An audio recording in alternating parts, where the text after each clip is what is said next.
every number in this phone. Okay, this time we're going to call to order the meeting of October 21st, 2019. City Attorney, is there anything you want to say before we go into closed session? Thank you, Mr. Mayor. If the council so moves, the City Council will move into closed session regarding item number 1 on the agenda, consultation of public employment government code section 5497, employment title city manager regarding recruitment. Okay, is that it? That's all, Mr. Thank Mayor. you. All right, is there a motion to move to closed session? So moved. Motion, is there a second? Second. Motion second, all in favor? Aye. Aye, motion carries. Thank you. Public comment. Is there any public comment? Do we want to know anything? What's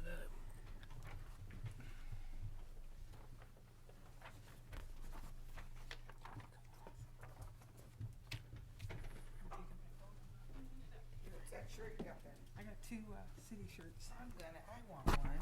I just want one. I got two. Of what? A city shirt like you wear. I would like to have one of those polos.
Mm-hmm. It was, thank you. It was him and his wife. There's a little tequila in there, vodka. They weren't, they weren't. They weren't. And we invited every single other person, right? We sent out letters. I'm just trying to prepare my.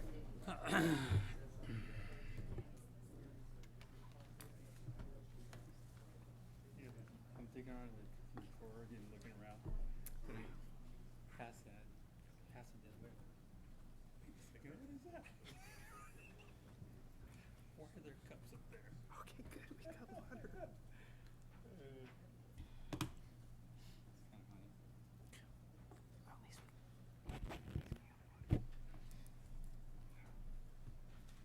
Long days.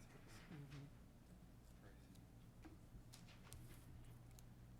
Okay, ready guys? Yeah. Let's do it.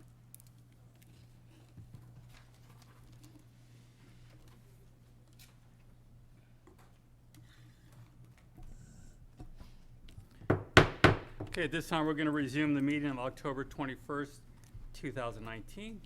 Councilmember Spencer, will you lead us in the Pledge of Allegiance? Salute. I Pledge allegiance to the flag of the United States of America and to the republic for which it stands, one nation, under God, indivisible,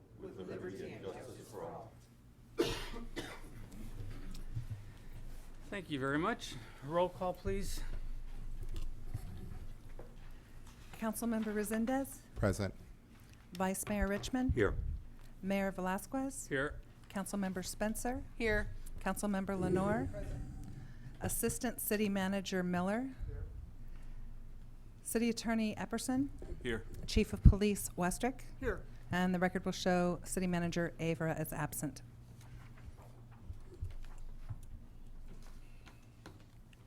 The agenda for the City of Hollister City Council regular meeting of October 21st, 2019 was posted on the bulletin board on October 16th, 2019 at 9:58 a.m. per Government Code Section 54954.2. Thank you very much. City Attorney, will you please report out from closed session? Thank you, Mr. Mayor. The City Council discussing closed session item number 1 as agendized for closed session discussion, and direction was given to staff. The City Council adjourned from closed session at 6:25 p.m. Thank you. We're going to go ahead and move to proclamations, Employee Service Awards for the third quarter.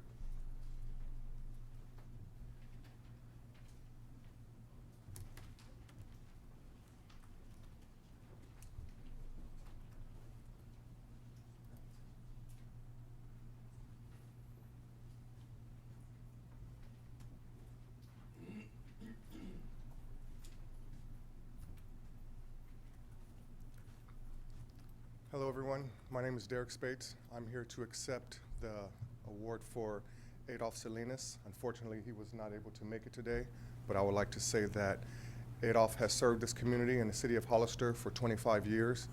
He's an excellent employee, excellent coworker, and a great asset to this organization. And I want to thank him for his hard work, dedication, and commitment to the city. Thank you. Thank you very much.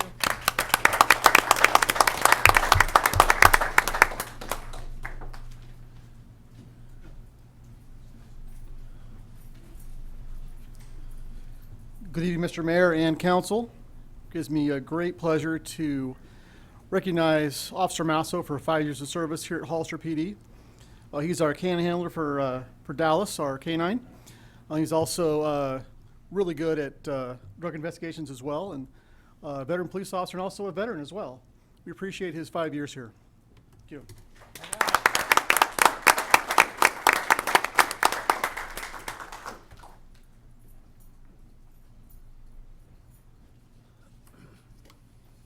Okay, do we have any others, or is that it? That's it, Mr. Mayor. Okay, we're going to go ahead and move to the consent agenda. Are there any items council would like to pull? Are there any from the public? A8. A8. Okay, is there a motion? I move that we approve the consent calendar outside of A8. Second. Motion is second, all in favor? Aye. Aye. Aye, motion carries. We'll move to item A8.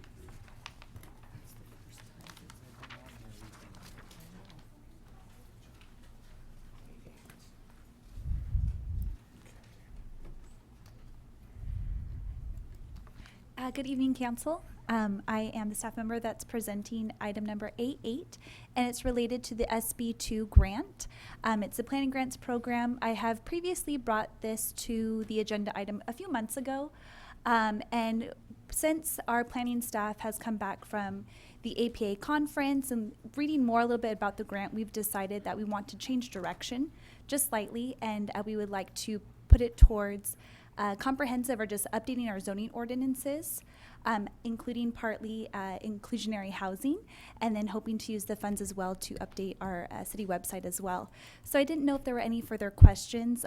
Those are really the main items that we're changing with the resolution. Okay, there was a question from the public, so. Yeah. Richard Ferrer.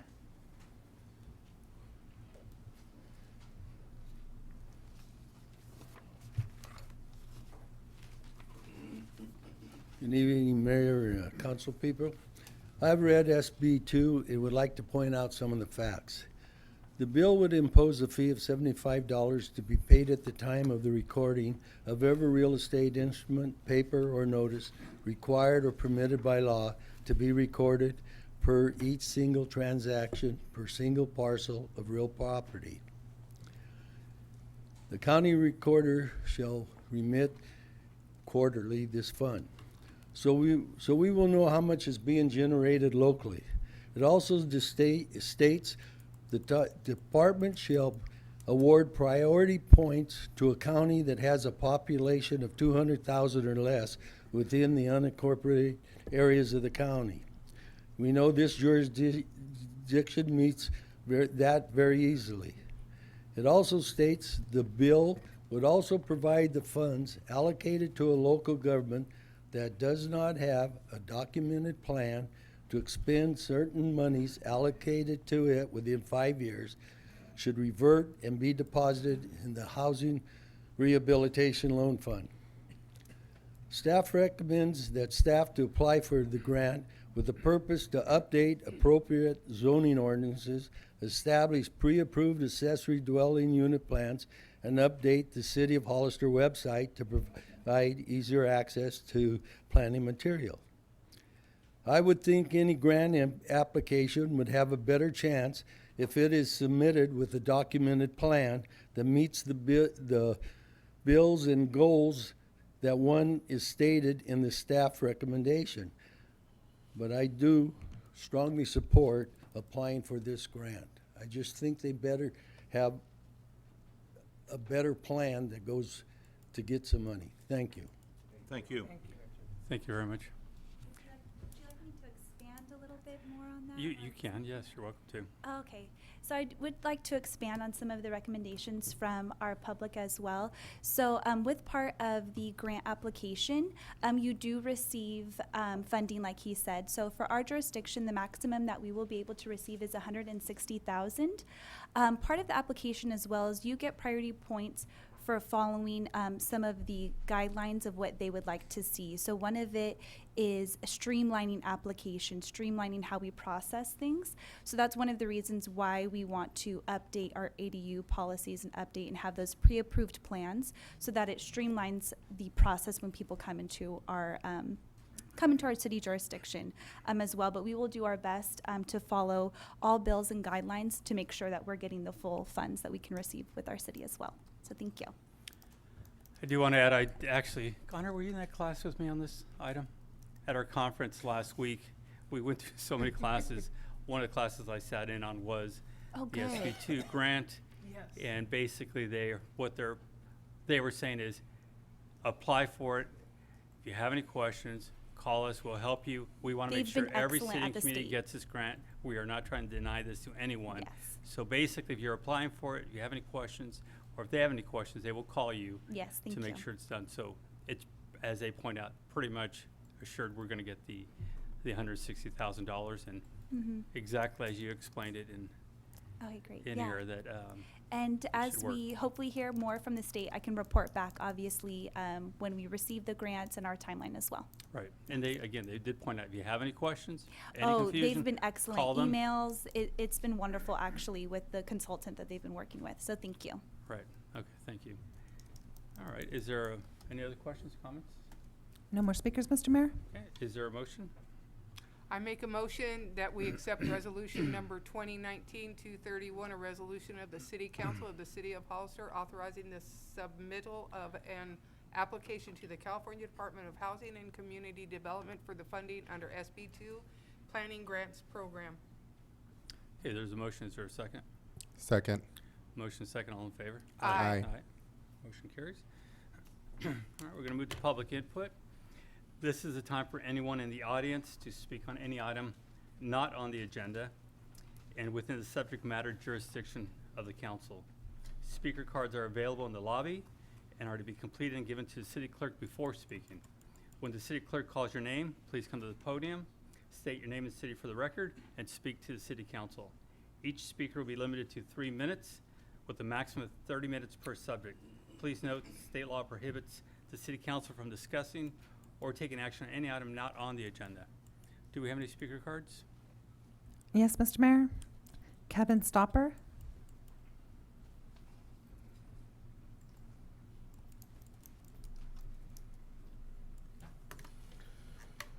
Good evening, Mr. Mayor and members of the council. I'm Kevin Stopper, District 4. I'm representing San Benito High School and the Scarlet Regiment Band and Color Guard tonight. I'm just here to tell you about an upcoming event where the San Benito High School will host the first Battle of the Bands this coming Saturday evening, October 26th, at Andy Hardin Stadium. The marching band from San Benito High School will be joined by bands from Independence High School, Christopher, Gilroy, Sobrato, Live Oak, Salinas, Fremont, and Sunnyvale High School. If you've ever been to or heard of one of these competitions, it's kind of like a sporting event and a concert all in one. The bands are grouped in by size, with those up to 60 performers in a 1A category, bands from 61 to 80, and a 2A category, 81 to 100, and a 3A category, up to 101 to 140, Bless you. and 140 performers, bless you, in a 5A category. So anyone that attends can sit down, enjoy a concert, but still cheer and applaud all the parts that you get excited about. It's not a quiet thing. It's, you know, a participation type thing. And it's all done under a time limit. So bands line up on the goal line, they stand there, the clock starts, you shoot out onto the field, get set up, they perform, and then when it's done, they get off the field, and the goal line stops the clock. And it's all done under, you know, the efficiencies and the performance of the team. So we're inviting the public to come out. Starts at, the gates open at 5:30. It all starts at 6:30 with the national anthem, first band at 6:40. General admission tickets are at $12 at the gate. Student IDs can get in at $10. Programs are at $5. And Joey Fortino says they're really excited to bring this first annual competition to the new Andy Hardin Stadium, because we've got a nice stadium there to show off, and hopefully it'll grow into a bigger one every year, and we invite everybody to come out. That's it. Thank you. Thank you. Thank you. Good luck.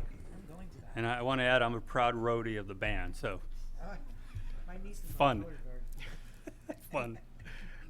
David Huboy?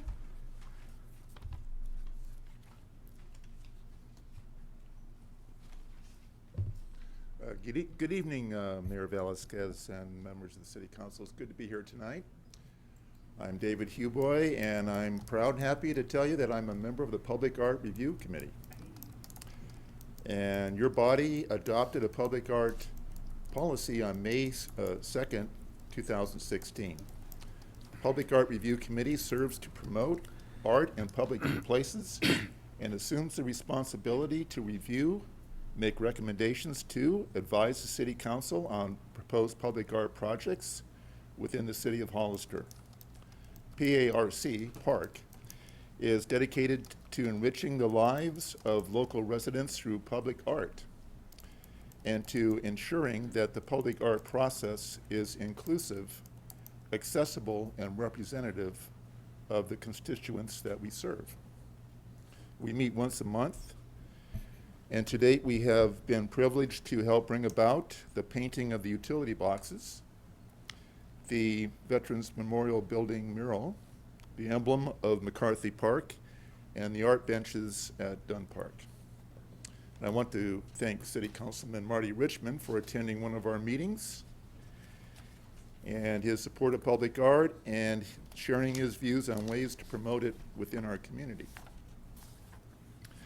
And we have a detailed vision and plan that we would like to present to you, and a plan that involves recommendations and opportunity that I think you will find engaging. On behalf of the Public Art Review Committee, I request the opportunity to make a presentation and report for the next City Council meeting in early November.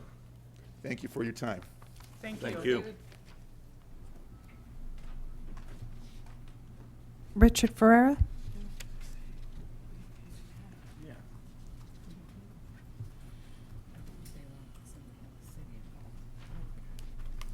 Richard Ferrer, Hollister, Mr. Mayor, council people. I'm pleased to see that the Hollister Police Department received a grant for enforcement and education of traffic laws, especially their program, Traffic Safety Education for Youth and Community Members. I hope that program will target high school student pedestrians. They have no concept of stop and look both directions before crossing a street. A prime example of that happens almost on a daily basis at the intersection of San Benito Street and Nash Road. When the San Benito Street traffic, both north and southbound traffic, have left turn lights, almost always the northbound left turn traffic runs out of cars while the southbound left turn traffic continues. At that time, pedestrians start crossing the south crosswalk. After a short delay, the southbound traffic light turns green, while the northbound traffic still has a red light because there's still southbound left turn traffic. And the crosswalk is full of pedestrians in the middle of a green light southbound traffic. This is not a one-time incident. I've experienced it at a number of times. Students also walk into a street in front of traffic that has a vehicle in the middle of the intersection. They walk right in front without even looking one way or the other. I hope our police department, I know our fine police chief, hopefully he will target that. We could start educating this youth. Thank you very much. Thank you.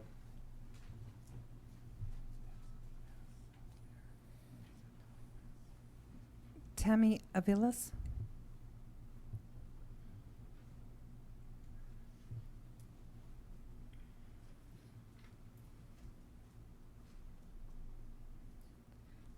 Good evening, Mr. Mayor, council members.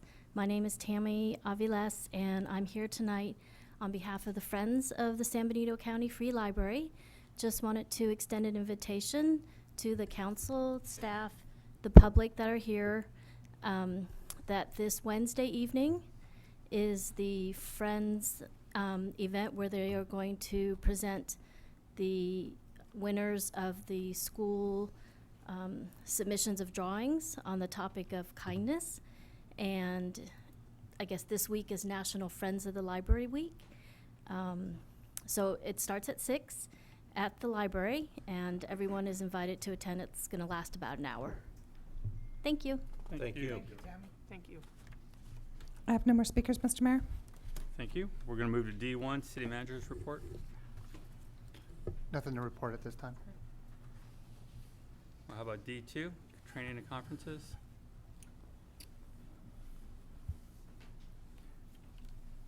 Evening, Mayor, council members. It was a pretty eventful last 2 months with the Hollister Fire Department. We had staff that attended new protocols in case of a sports emergency at the high school. Myself, the command staff and line staff attended a Hollister Fire Department and CAL FIRE annual operations plan. It's a collaboration of both the state, city, and the county. Senior support assistant went to a social media workshop at the Veterans Building. Chief Bedolla attended a statutes and regulations course in Paso Robles. I got the opportunity to go to New York to do a hazmat exercise with the U.S. Army, and that was paid for by the Department of Defense, so it didn't come off of any of the City of Hollister's coffers. Fire engineer Courtney Young went to a company officers meeting. We had a marijuana management symposium that was conducted in Denver, Colorado, which consisted of Police Officer Chris Wells, the Fire Marshal, Chief Bedolla, and Battalion Chief Malin, part of the marijuana or cannabis task force or configuration for the city. Like I said, it was really eventful. I've got about 7 other items here that are including future training to consist of going to Georgetown, Texas for Fair Labor Standards Act. Of course, we had the in-house training that consists of CPR, suicide prevention workshops, and line EMTs. And that concludes my report, pending your questions. Thank you, Chief. Thank you. Thank you. Okay, is that it? We're going to go ahead and move That is to it. item E1.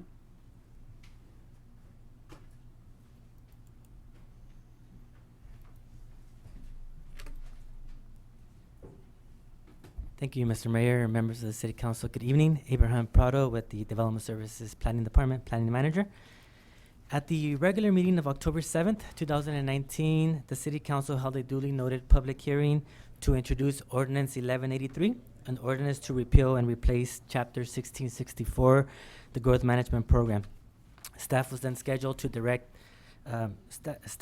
was directed to schedule a second reading for today, October 21st, 2019.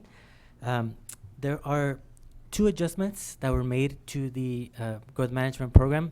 One was in basis of the October 7th discussion that we had regarding small residential projects, which the definitions included that it consisted of 8 units, and we made that change to 4 units, and it's included in the growth management program.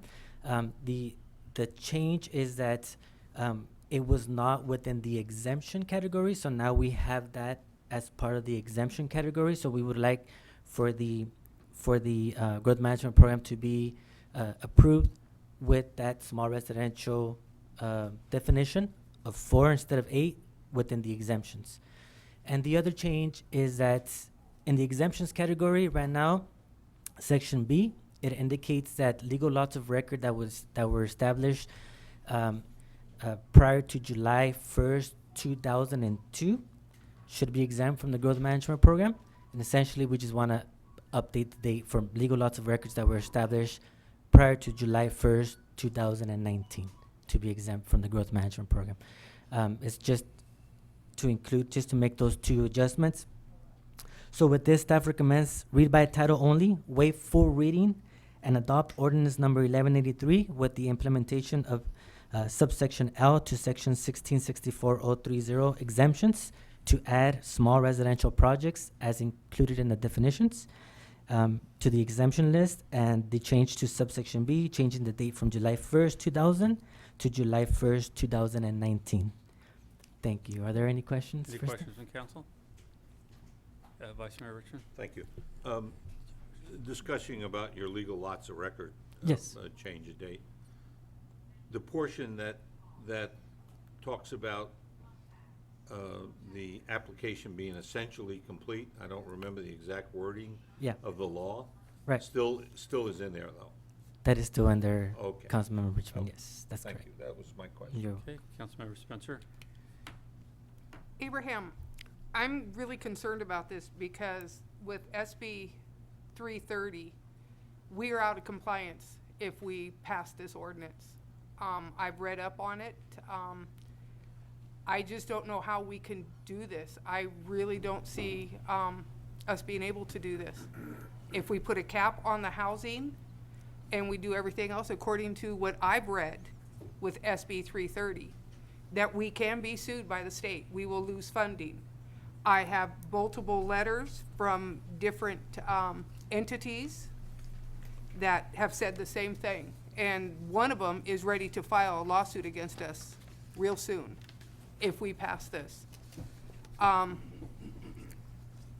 know I voted twice on this, but it was before SB 330 came out, and with the governor just signing it into law, you know, it says SB 30 applies to moderate and below, and to market rate houses. I just cannot, I see your concern, Councilmember Spencer.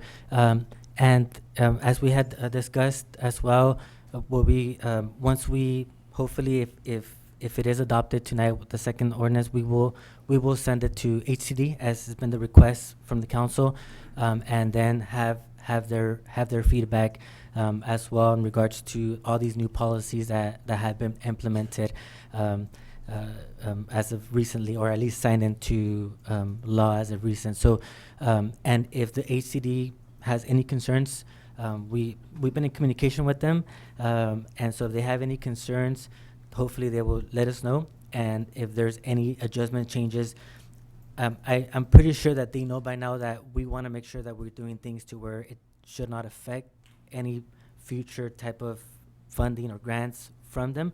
And we definitely want to make sure that we stay on track, or at least keep our housing element certification. And so the hope is that pending adoption, we send it to them and let them know that we've done our due diligence to try to maintain our approval status of the housing element, and so then hopefully we'll hear from them. If there's any concerns, we can bring those back to the council. Well, why don't we send the proposal to them? Let them look over it. If they have concerns, then we can work on it and then vote on it instead of voting it into the ordinance.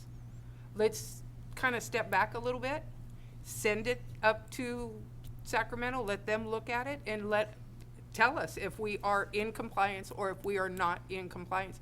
I don't want to see this city and this community in lawsuits and lose funding and everything else, because we can lose funding for low income. Right. So, No, I mean, that's just what I think should be done. I think before we vote on this, it should be sent up to Sacramento, let them look at it and see if it complies with all the new laws that have been signed in to law from the governor in just the last couple weeks with all the new developments. It's been a lot. Let's figure out what they want so that we can do the right thing for our community and for our funding. That's all I have to say. Very well, thank you. Okay, any other questions? Vice Mayor Richmond? Well, I'd like to comment on that. This is a personal opinion. SB 330 is going to wind up to be the most litigated piece of legislation in the state of California in the next 15 years. Everybody's going to sue everybody, okay? There's no question in my mind. Many states and cities and counties are going to wind up suing the state. People who are pro-growth are going to wind up suing cities and counties that don't get on board. People who are anti-growth are going to start suing cities and counties that do get on board. I think we put a lot of work into the growth management ordinance to make it acceptable for what we thought we saw coming. HCD, I think, from the last time I talked to them, which was several months ago, has always been very honest, direct, and cooperative about what they think about what we send them. I think we ought to pass it, adopt it, and send it to them. They won't, in my opinion, they're not gonna bring an axe down on our neck if we send them something and say, how about this? If they don't like it, they'll let us know. They're not shy, I assure you of that. So I'm going to support adopting it because I think we did an extraordinarily good job in crafting it. Is it going to meet every requirement of the new law? Well, a lot of that's going to depend on what the lawyers say when it's all over and done with. And there's no way in the world I can tell you that. Right. But I'm willing to be a guinea pig. I'm willing to send it up there and have the state tell me, good job, or no, we don't like the way you phrase this. That's my opinion. Thank you. Thank you very much. I'm going to give you my opinion here. Sure. I'm not one that's going to roll over every time a developer threatens a lawsuit. This is going to be litigated over and over again. Mr. Richmond's absolutely right. One thing I did hear at the conference the other week is cities are fed up of the state trying to take control of our communities and not funding their requirements. When the state wants to come over here and pay for our highways and pay for our schools, then they can come have a conversation about how many houses we need to build. We are in trouble right now with our infrastructure, and it really bothers me that we just say, oh, well, you want us to do this or you'll take some money away. I don't think we're clear about how much money this costs us if we're implementing reckless growth. So I want to move forward. I don't even like this number. I think it should be much lower, but we got to this number. I'll work with it. But what I will not do is just turn around and say, oh, please, Mr. Developer, please don't sue us. Build all the houses you want. It's not working. I want to make sure we follow through, and we're going to be in the lawsuit, and maybe we should be participating in some of the lawsuits against the state, because time has come that we can't just keep rolling over every time the state wants something to fit their needs. They would never put up with it if the federal government was doing it to them, and they shouldn't be coming to us telling us how we need to be creating our communities. It's just wrong. Thank you, Mr. Mayor. And just for the record, the state agency is State of California Housing and Community Development, HCD. Just I want know. to make sure that we put it on the record. Absolutely. Thank you. Mhm. Okay. At this point, I'm going to open it for public hearing. Do we have any speaker cards? Ordinance number 1183, an ordinance of the City of Hollister to repeal and replace Hollister Municipal Code, Chapter 16.64, regarding growth management program. I have one speaker, Richard Ferrera.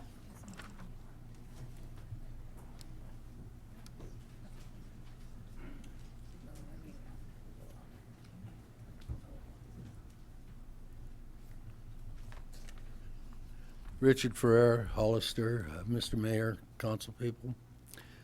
The lack of sufficient housing impedes economic growth and development by making it difficult to attract and retain businesses that provide jobs and create sales tax revenues. Case in point, what happened to Hollister when we had the sewer moratorium and no housing was built? We lost Hayward Lumber Company, Staples, Fortino's Furniture and Appliance, and Lowe's pulled out from building their store. How many jobs do you think that was? How much sales tax revenue do you think we lost?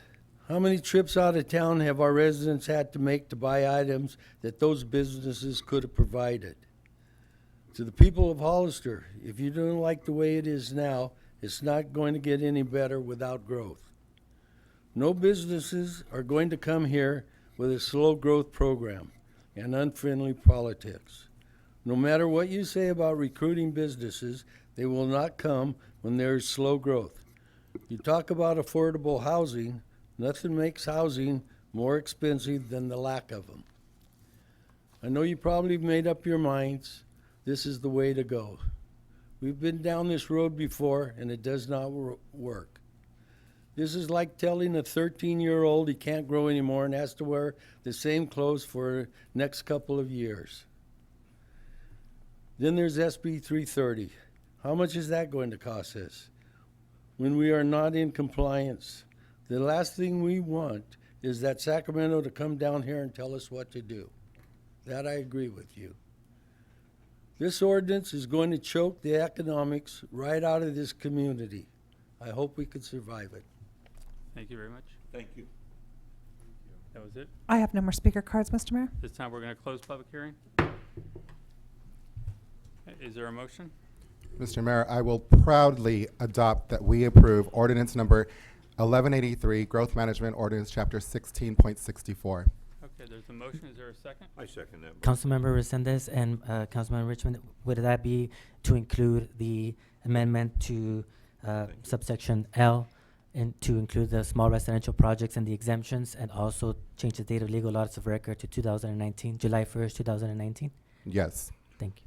I second the recommended changes. Thank you. There's a motion, second. All in favor? Aye. Aye. Aye. Against? No. Motion carries 4-1. We're going to go to move to item B2.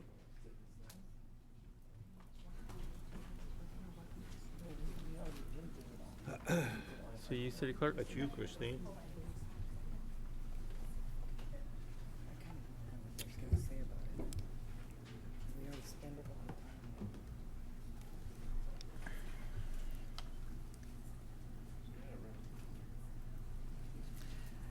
This is an ordinance that the city clerk needs to have adopted in order for us to go to electronic filing of campaign statements. It would mandate campaign statements to be filed electronically, which I'm hoping to have in place by the next 460 deadline of January 31st, 2020. So that's the date I'm coordinating. If I can get that in line and also get the 700 form statement of economic interest in place at that time by January 31st, 2020, then when the March date rolls around for the 700 forms to be due, everything will be in place. So this is just the getting it into our Muni code because we've never had electronic filing before. Okay. Do we have any questions from council? Vice Mayor Richmond? I'd like to make a comment. Thank you very much to the city clerk. It's really important to make this easy for people to do and understandable. And when people are filing with their handwriting, sometimes it's difficult to do it. Now, I want to talk to the public for a second and say, we file a lot of forms about how much money we raise to run for office, how much we spent, how we spent it, what our economic interests are, where we have money, so that you know that we don't have conflicts. But it only works if you read the forms. If you don't read the forms, as informed members of the public, then it doesn't matter how many forms we file, you have no idea what we're doing. So I don't think you should make it your life's work, but I think every once in a while you ought to take a look at the forms we file about the election campaign and about what kind of economic investments we have, if we have any, and then use that to help you determine how members should act and what they should do. I thank you for your time, and I will certainly support this change. If I could add just one more thing, with Marty's statement, we will have these forms available for the public to view on our website once this all gets put in place. Okay.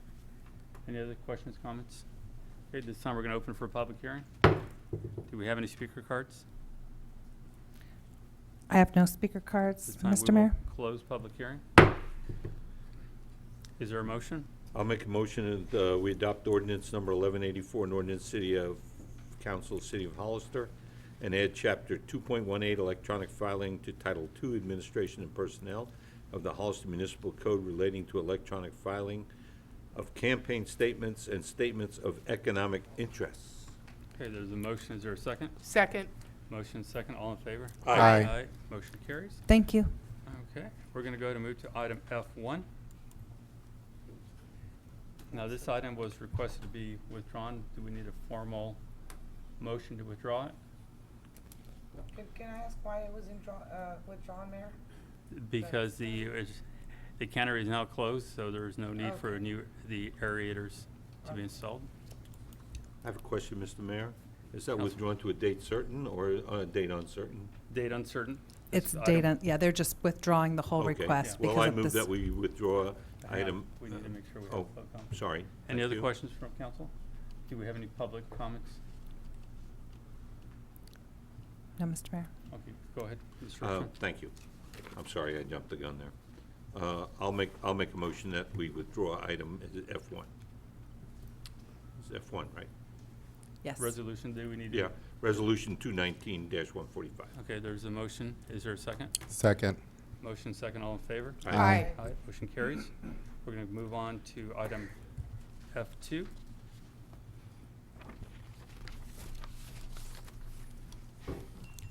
Thank you, Mr. Mayor, members of the City Council. Good evening. Abraham once again. This resolution, number 2019-232, considers approval of a project rating scale for the implementation of the city's growth management program. The point system considers allocations by providing points to a development proposal, from providing, if a proposal provides mix of lot sizes, to minimizing sound walls. The better the project is, the more points that it gets. The state's concerns of any future constraints have been eliminated, removing any monetary surcharges on development proposals through the point or grading criteria that was previously presented to the council.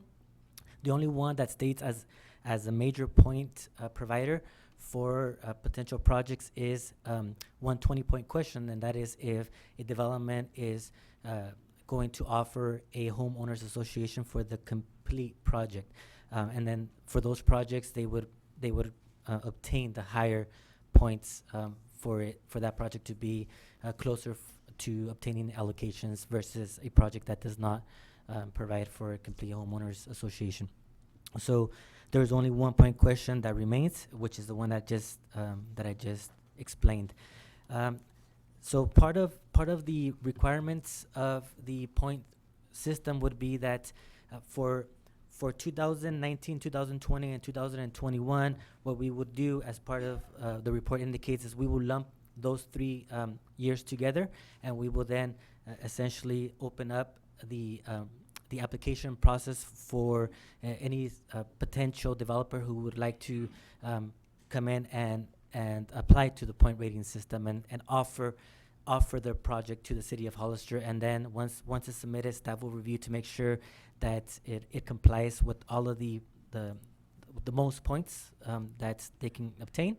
And then from there, we would bring it before eventually to the city council for the city council to be able to decide who would be the ones who would be subject to be awarded those allocations.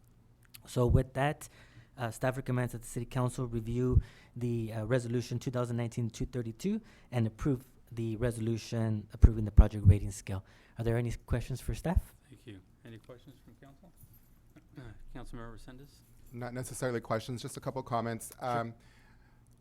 I think that we're headed in the right direction adopting this policy, and I'm glad to see that we're finally doing it. In the past, we've had basically developers come here and they tell us what they're going to build, but this is us saying we want a better, well-rounded community built here that's more representative of our needs. So I think that we're a little behind on the times here. I know that the city of Morgan Hill has done this for a number of years, and they have done an excellent job in building their community to where it's more representational of their needs and their interests, and still at the same time working in partnership with the developers. So I'm real excited to see that we're finally going to be a little bit more proactive rather than reactive, and I'm real excited to see the outcome of this policy. Thank you, Abraham. Very well. You're welcome. Are there any other questions, comments? I Councilmember have a question. Spencer? Oh, Councilmember excuse me. Spencer, and then Councilmember. Okay. I would just like to see some changes in some Sure. wording.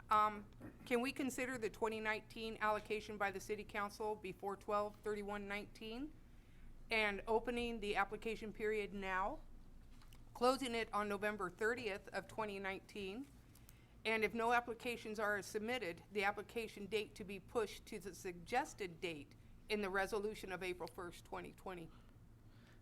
And those are good comments, Councilmember Spencer.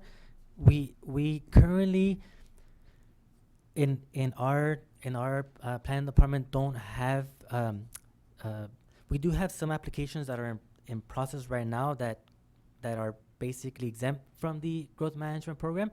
We don't have any yet that are being considered to be submitted for new development. So I think, and it's up to the council if you want to proceed that way. Certainly, we can make those changes to the resolution if it's okay with the city attorney, as is. But we currently right now, I mean, we would be okay with waiting to the March deadline, given that the current applications that we have right now fall in right where the planning process is. So, but it's definitely up to the council. Yeah, we're okay either way. We would be okay as recommended, but if you want to make the change overall, that's fine as well. Councilmember Lenore? I just didn't see the necessity of holding off the 2019 allocations for the sake of planning. And then you don't have to deal with 3 years in a row next year. What's the harm? You do have some in the hopper that are eligible for market rate allocation under this new growth management ordinance. Whether we do them now or in 6 months, and I just think that we would be showing that we are willing to work with folks. I don't have any problem with doing 2019 allocations in 2019. I would like to see that change. Is it growth management?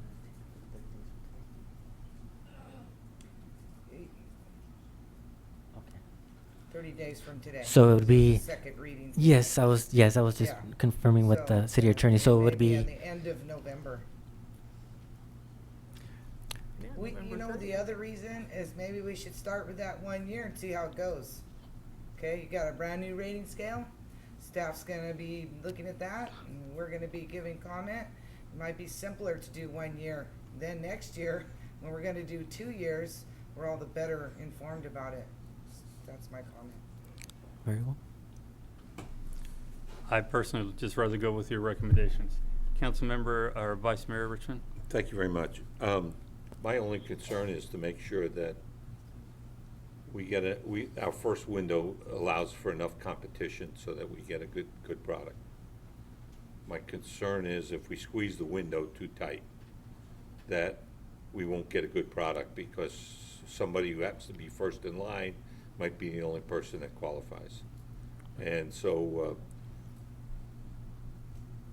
under your recommendation in the original document that you have, how many months would the 2019, when would the 2019, could you say it again, when would the 2019 It would be- allocation be up for consideration? It would be 2019, 2020, and 2021, which would be a total of 473 units.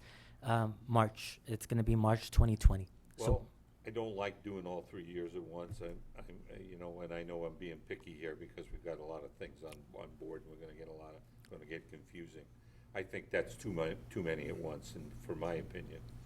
I'm also worried on the other side that that if we try to squeeze it in before the end of the year, that's too few.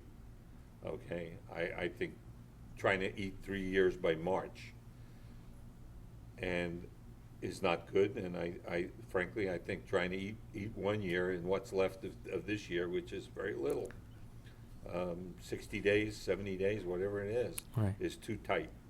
So I would like to, you know, ask my fellow council members if someone has a recommendation that might handle both those issues. I can't think of one right now. Thank you. Councilmember Sendes? I would support trying to find a middle ground in that. What would be your recommendation, Abraham? Councilmember Sendes, we could possibly 30 days from today would bring us to November 21st. Maybe finish off the year, maybe having all applications in for 2019 by January, by the last Friday of January, and then the other 2 years in March. Fair enough. Thank you. I would just say make all the new developments have their own homeowner association. We don't give them points. That's just part of the deal. We need to get out of the landscape business. We're not good at it. We never will be good at it. The lighting business and every other problem that goes along with a new neighborhood. This association can do much better and keep a better looking neighborhood. So why don't we look at just making that part of a development rather than giving them points? Providing that basically as an exemption. I'm not sure we can do that No, today. I'm just If- saying, Oh, okay. because we're talking about this, it's just, I understand this is not part of that, I'm just pointing out. Yeah, may- They're getting maybe. 20 points for let's just make that part of Part of that. bring that back at a future meeting.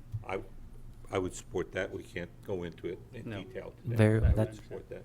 That's Okay. good. We would Um, be in favor of that. You have another question? Well, I would like to hear from some other members of the council, because I've spoken once, what they think about our staff's, what I believe is a good idea, which is to move the 2019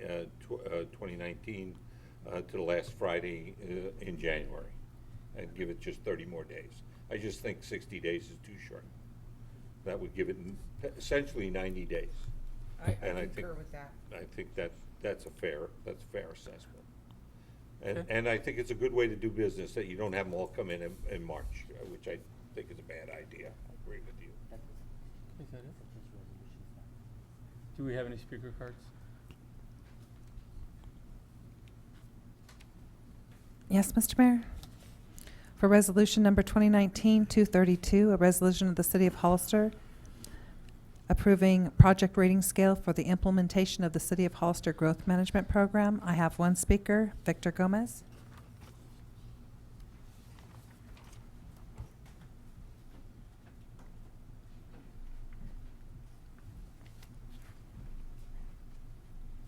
Honorable Mayor, members of the council, Victor Gomez with Pinnacle Strategy, Land Use Consulting.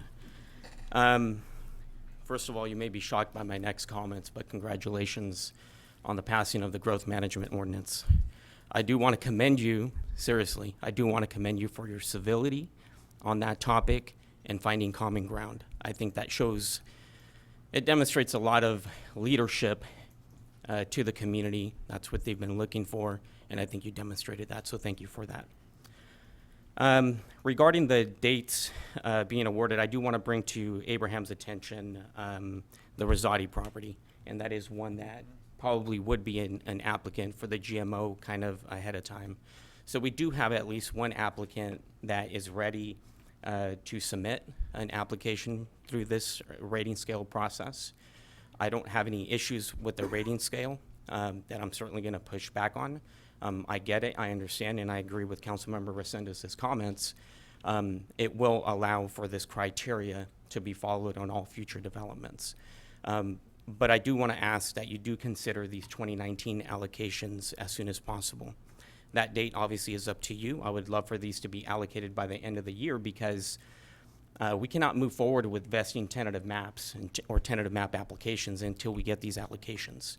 So even if you do allocate by the end of this year or January, as staff has suggested, it's still going to take us a long time to get to the Planning Commission for vesting tentative map approval. And then remember, we also have to come back to you with vesting tentative map approval now, as was desired by Councilmember Richmond and the rest of the council. So we are prepared for that. I just ask that you please consider these earlier dates. Finding common ground, as was suggested by Councilmember Resendez, is totally fine. We just want to make sure that we are prepared.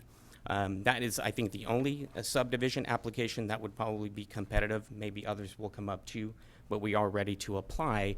And if you don't happen to get any applications by that date, you could always move it again to your March 31st date or whatever it is if you don't get any applicants for the 2019 date. So again, I commend you for your leadership on the GMO, on this rating scale. I just ask that you expedite at least the 2019 allocations. Thank you for your time. Thank you. Thank you. Do we have any other speakers? I have no more speakers, Mr. Mayor. Okay, is there a motion? I'll move that we adopt resolution number 2019-232 with the recommendations made by staff Abraham Prado.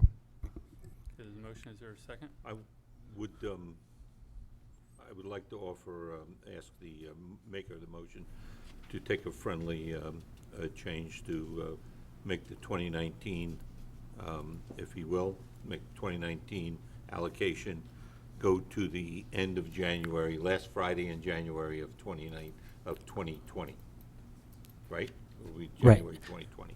Well, that would take, which was, That's what he said.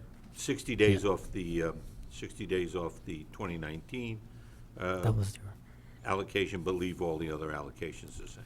I'll accept that friendly motion. Thank you so much. I'll second that with that change. and just with that, on the growth rating criteria, there is also the criteria that we discussed earlier on the ordinance, which indicates that there should be that change with the date, legal lots of record, to indicate July 1st, 2019, and also the small residential projects to be in the exemptions Thank as you well. for reminding us. Will you make that motion? I'll accept. Yeah, and I'll second those changes. I assume they were in there. Okay, there's a motion and a second. All in favor? Aye. Aye. Motion carries. Thank 5-0. Thank you. We're going to move to F3.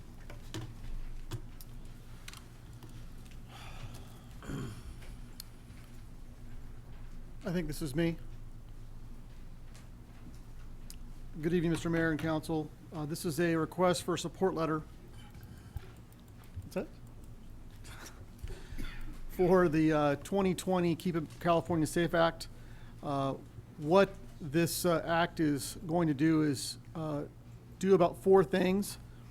It's going to reclassify some crimes that are now listed as non-violent into back into violent crimes, about 16 different crimes, including domestic assault, some other forms of rape and sex trafficking as well.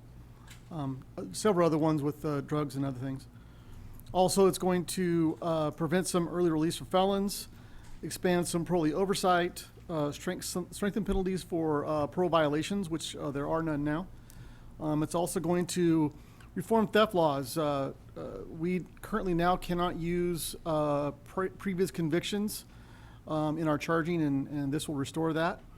And then it's also going to expand DNA collection, which will include drug convictions, domestic violence, but it'll also help us with exoneration of the wrongfully accused as well. All we request is a support letter from the council. Thank you, Chief. Any questions? Do we have any speaker cards? I have no speaker cards, Mr. Mayor. Councilmember Richmond? Thank you. I wanted to make a comment. I will support this, and I cannot tell you how disappointed I was in an entire series of laws changes in the state of California. I'm a grown-up, and I know when things are violent and people are violent, and I know what violence is because I was in the Army for 22 years. You know, I've seen violence. The idea that people who do these things are not violent is kind of silly. And I am available and will support also people who get rehabilitated and work at it and want to be rehabilitated. But just to wave a wand, as the legislature did, and basically decide that all these criminal acts were just null and void, didn't make any sense to me. So I will support this gladly. Thank you very much. Okay. There was no speaker cards, correct? I Any have other no speaker questions? cards. Okay, is there a motion? I make a motion that we accept resolution number 2019-233, a resolution of the City Council of the City of Hollister supporting the Reducing Crime and Keeping California Safe Act of 2020. Second. Motion is second. All in favor? Aye. Aye. All right, motion carries. We're gonna move to item F4. Okay, this one is for the Hollister Rally with a agreement with Roadshows, Inc. The City Council directed staff to work with Roadshows to potentially be the promoter for the 2020 rally in addition to future years. The Roadshows has proposed a payment of $130,000, which is different from last year, is that they are requesting 3 payments, with the final payment being in July 1st, which is kind of normal with the people that they're dealing with, that most of their payments come in right at that time. Okay. Is there any questions from council? I'll have comments after the public. All right, well, do we have speaker cards? Yes, Mr. Mayor. For resolution number 2019-234, a resolution of the City Council of the City of Hollister authorizing the mayor to execute an agreement with Roadshows, Inc. to promote the 2020 Hollister Independence Day Rally. I have 2 speaker cards. My first speaker is Kevin Stopper.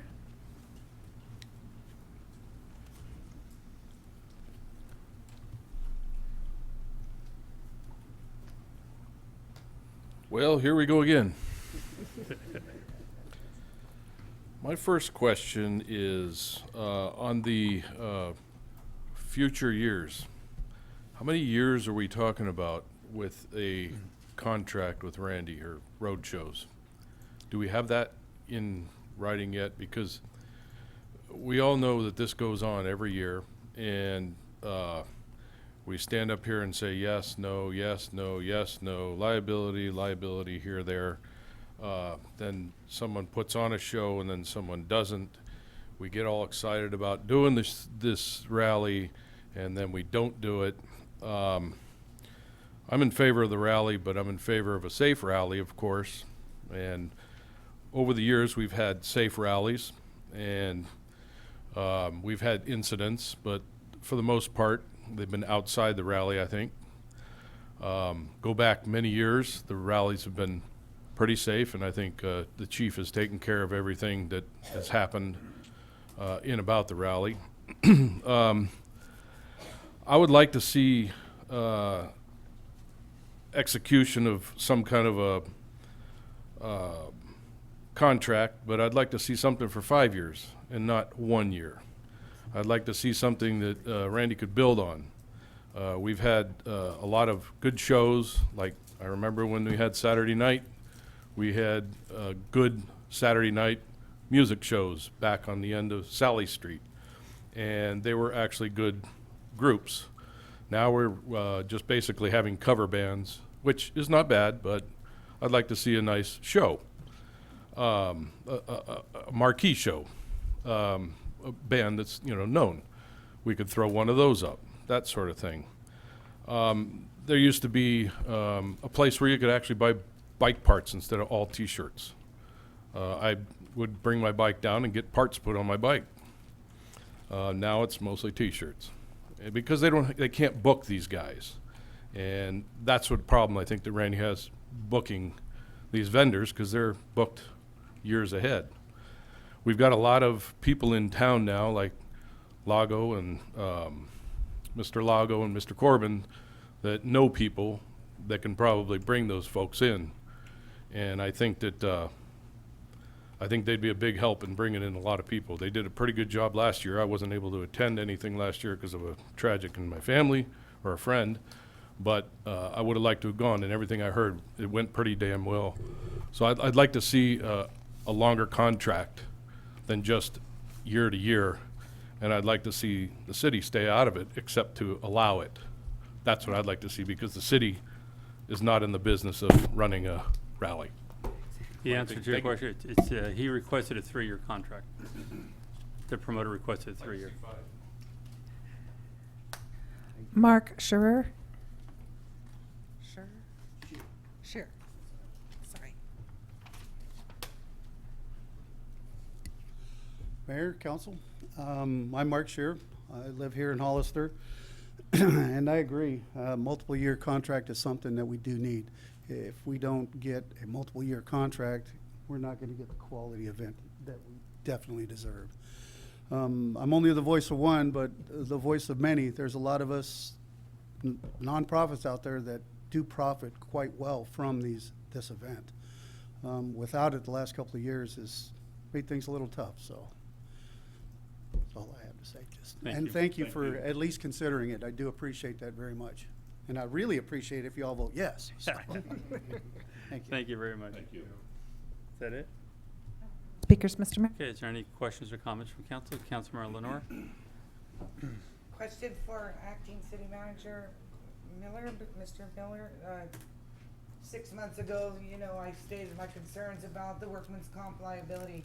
I know you aggressively tried to find a solution, but I find out that, in fact, there was not a solution to that outside law enforcement workman's comp. Yeah, we do not have a solution. So what that means, folks, if we have an outside law enforcement come over here, which we need, because again, rallies on public property do not utilize security guards. So they have to be full-blown sworn officers. So the few cities and counties, cities that will even let them come now, and it's slimmer by the year, because they also acknowledge that's a liability for their employees. We're on the hook for them. They get injured, God forbid we have a death, and we're paying forever. There's no coverage for that. So that's where I'm still at today. I would have loved to have been able to say, hey, let's do it. I like the motorcycle rally. I really do. However, I don't know what kind of leader I would be if I set the city out for that type of liability exposure.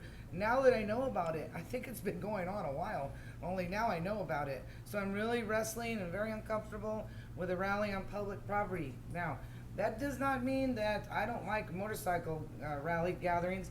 I'd like to see them on private property. People are always commenting, why don't you make money on it? Well, because we don't have a fence like Garlic Festival. They come, we can't fence the downtown. I think it would be, I liked what Mr. Holt and Mr. Sotelo and Mr. Corbin did this year. I've always thought Bellotto Park was the place for your rally from way back.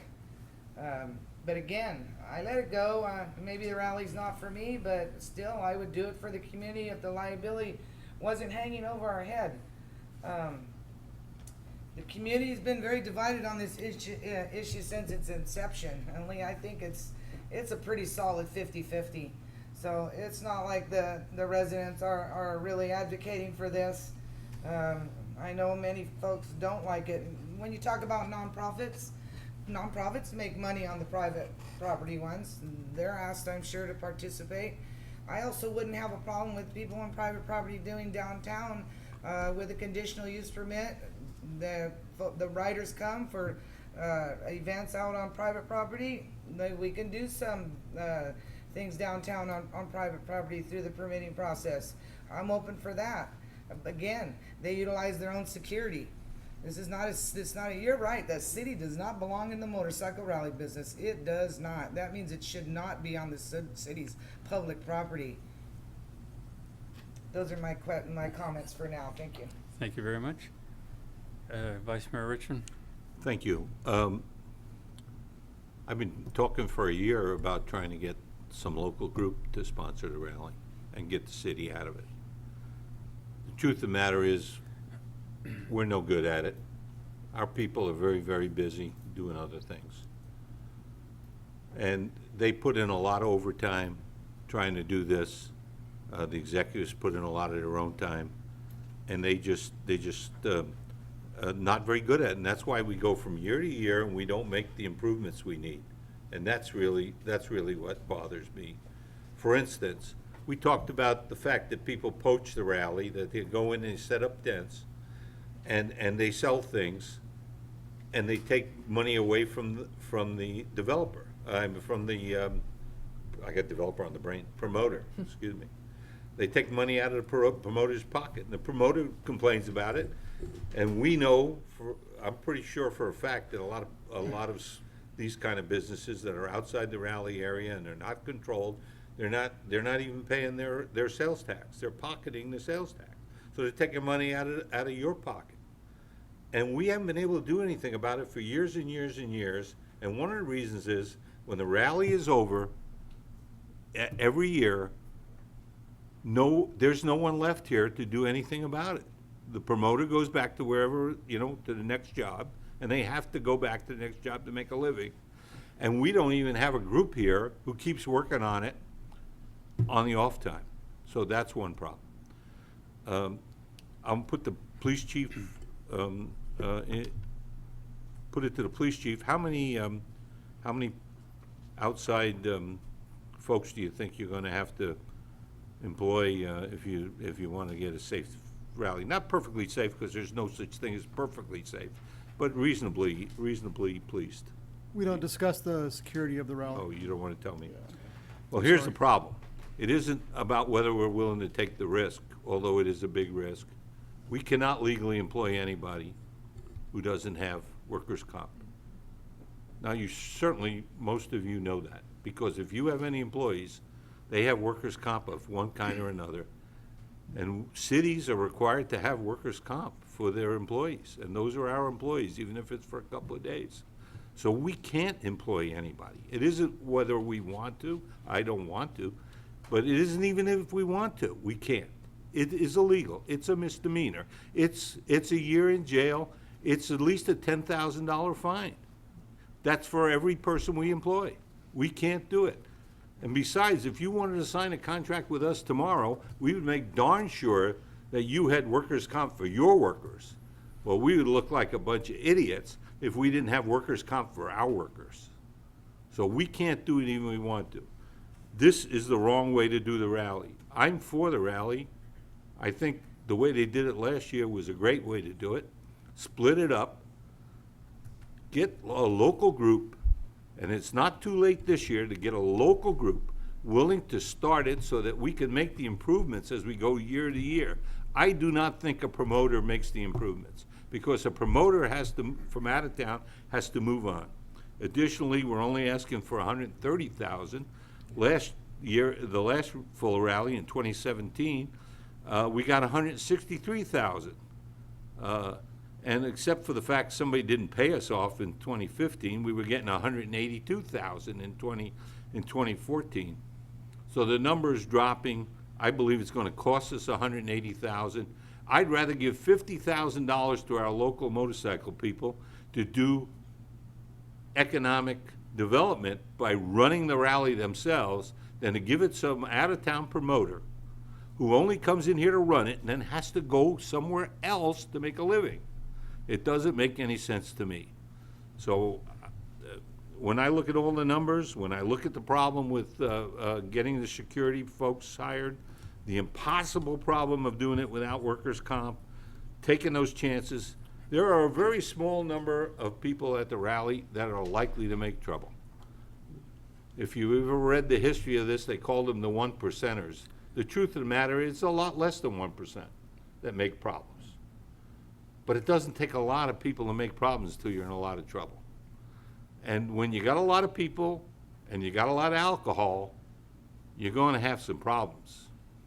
So that's the way I see it. I'm gonna propose instead, if I can legally, I don't know if I can make that motion when we get around to it. I'm gonna propose that we get a local group, and that we are willing to fund them and let them go ahead and work on the rally and move it along. Thank you. Okay. I'm going to make my comment now because I want to make sure we're clear about my stance on this. Last year, I voted for the rally, as I've done since I became mayor. I've always been a supporter, but last year, all of a sudden, I see posts saying, or those trying to criticize me, that I'm against the rally. I voted for the rally. So let me say it quite clearly, so everybody's clear on it. I absolutely 100% support this rally. Always have. It is a very important part of our community. It's part of our history, and it gives a big positive economic punch to our community. I tell the story of when I first opened my restaurant in town back in 1998. Everybody thought I was crazy. The only reason I did it was because there was this new rally. They were celebrating the anniversary. They brought it back. And I knew with that rally, we had the potential to stay in business. And it was great. Absolutely great. All the businesses around were doing great. But of course, there are people that don't like the rally, and eventually it became, we don't like the stinky rally or whatever. It's a beautiful thing. You have beautiful people that come here from around the world. I meet people from Japan, France, Germany, on and on and on. I can tell you story after story after story. People that come year after year after year. Is there going to be an idiot or two? I don't care what you have, you're going to have an idiot or two. That's just part of life. But we can't hide from our own shadow every time we're a little worried about something. We can't say it doesn't work here, or this doesn't happen. If, then I would support it. It's history. I also tell the story of my sister who lives in Croatia, talking to some motorcycle people out there, and when they found out her brother was mayor of the city of Hollister, they couldn't believe it because it was their dream to come to Hollister, to come to the rally, because it was the birthplace of the bike. This is around the world. You can't change history. This is a very positive rally. I want 5 years, and I hope we can convince our promoter of 5 years. I think it's very important. When I first became mayor and we brought it back, I asked for a 10-year commitment from this city council so this rally can thrive. Well, we made one little mistake. We didn't tie it to a contract. Within 2 years, the majority did not want the rally any longer. Let's just stand up. Let's have a fun weekend. Let's have a economic boost to our community. We talk about how do we bring tourism. I don't know, maybe you invite 40, 50,000 bikers to your community to have a good time. It's pretty easy. Honor and I were in an event this week or last week about an event Riverside does. How it started off as a small event, became this huge event, how it brings in over 100 million economic benefits to the community. We have to stop fearing everything, commit to something, work on it, make it better, work with the promoter. And by the way, the city has never been the promoter. I don't know where that comes from. They never were, except for 1 year when they thought they could do it in the mid-2000s, and that did fail miserably. Other than that, it's been promoters, not the city of Hollister. We're not looking to make a bunch of money here in the city on that one day.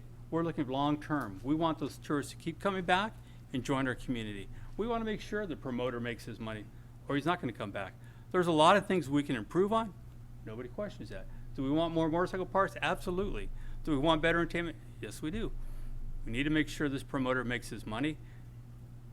Part of the cost is not even figured in, but we're going to be receiving dollars from the license fees, some of the sales tax dollars coming in. It does cover itself. Now, obviously we could change that around and make sure it doesn't make any money, but we don't need to go there. We need to embrace this, celebrate it, and have fun for once. I mean, It's just time to bring this thing back permanently. Thank you for my little rant. Councilmember Resendez. I'm going to have to respectfully disagree with my first two colleagues that spoke up here. I do think that we do a good job at doing the biker rally. I think that the biker rally has been politicized in the past. I don't think that it's a 50-50 split. I think it's more like a 90-10 split, in my honest opinion. I just got back, and I do think we have an identity crisis now because of this. I just got back from the League of California Cities, and there was hundreds of cities there, and they all tell you, this is our city and this is what we do, and they tell you about their city. Every single city has a history, they have something to offer, they have a story to tell. Well, guess what? This is part of our history and part of our legacy. We are known for the Independence Biker Rally on 4th of July, and we have people coming from all over the world just to be a part of that. We're not gonna get away from it. We need to embrace it. We need to work with qualified individuals who do this. I'm all for the locals having a part in it, but I think that there's enough for everybody to play a part in it, and obviously support the nonprofits. This is a long-term commitment that is gonna drive our economic development. We might not see it on a spreadsheet, but this is part of our legacy, this is who we are, and I happen to believe that we've had a number of years where we have had successful and safe events. Yes, some things are going to happen, that's inevitable, and thank goodness that we have such a qualified police department here and that has so much experience in making this happen. The vote tonight that happens is a vote that is, are we gonna continue our legacy, our history, are we gonna embrace it, or is this the vote that is gonna continue yours? Thank you so much. Appreciate your time. I'd like Okay. another comment, please. Councilmember Richmond. Thank you. Yeah, that's the way the argument goes. Oh well, if you wanna change it, you're against it. I have the actual figures of how much money we made or lost, and I'm not basing it on how much money we made or lost. I've asked several very specific questions, of which you may have noticed there was no answer. Okay? Which is, how do we hire people to give us at least a reasonable amount of security if we cannot pay their workers' compensation, which is against the law in the state of California? No one's denied it's against the law. I can read you the labor code if I want to bore you to death, which says you have to have it. I can read you what the penalty is for not having it. I can talk to you about what happens if someone gets hurt. And let me tell you what, policing is a dangerous job. And if someone gets hurt, we're gonna have to pay for that. But I don't want to wind up in prison. I got to be very honest with you. And, you know, people can say, well, you know, they won't send you to jail. Well, guess what? They will send us to jail. And I don't want to wind up in prison. And I want to ask again, since we refuse to give a contract to anyone who doesn't have workers' comp for their workers, how in the world can we have workers without workers' comp? How in the world can we hire a worker without any insurance on that worker if that worker gets hurt? You know, some people will say, well, we'll just pay for it. Just paying for it isn't enough. The labor code requires that you have that insurance in place. I do want to improve the rally, and I don't see doing it the same way year after year as an improvement. I believe we have motorcycle participants, but we also have motorcycle businesses here. And I think they did a hell of a job last year. And we should take that and work on it and expand it. I think moving it to Bellato Park, part of it, lets people go down there and camp. I talked to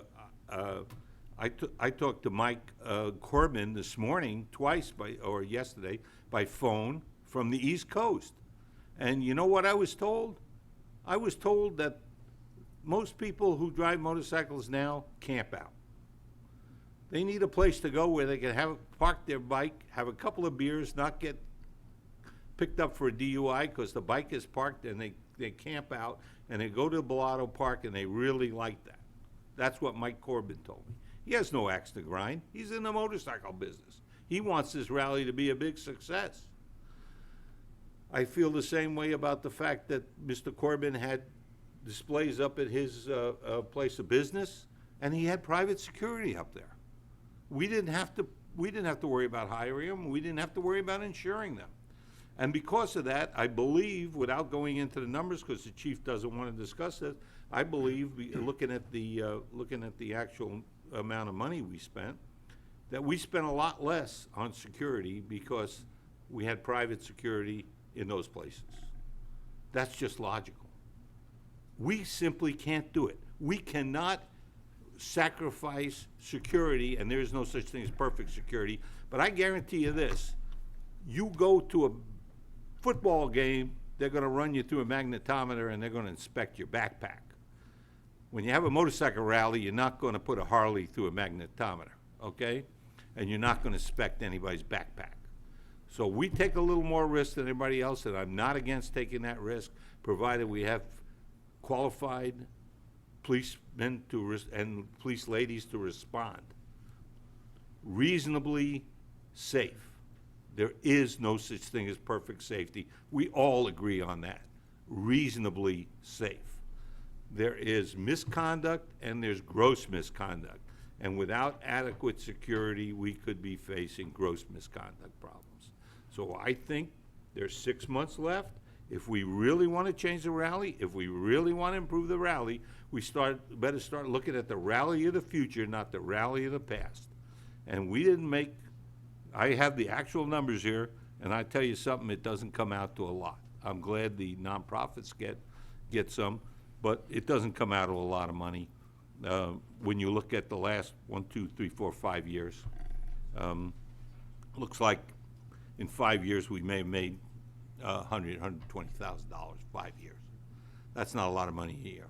So it isn't about money, it's about safety, and we've got to have that. Thank you for your time.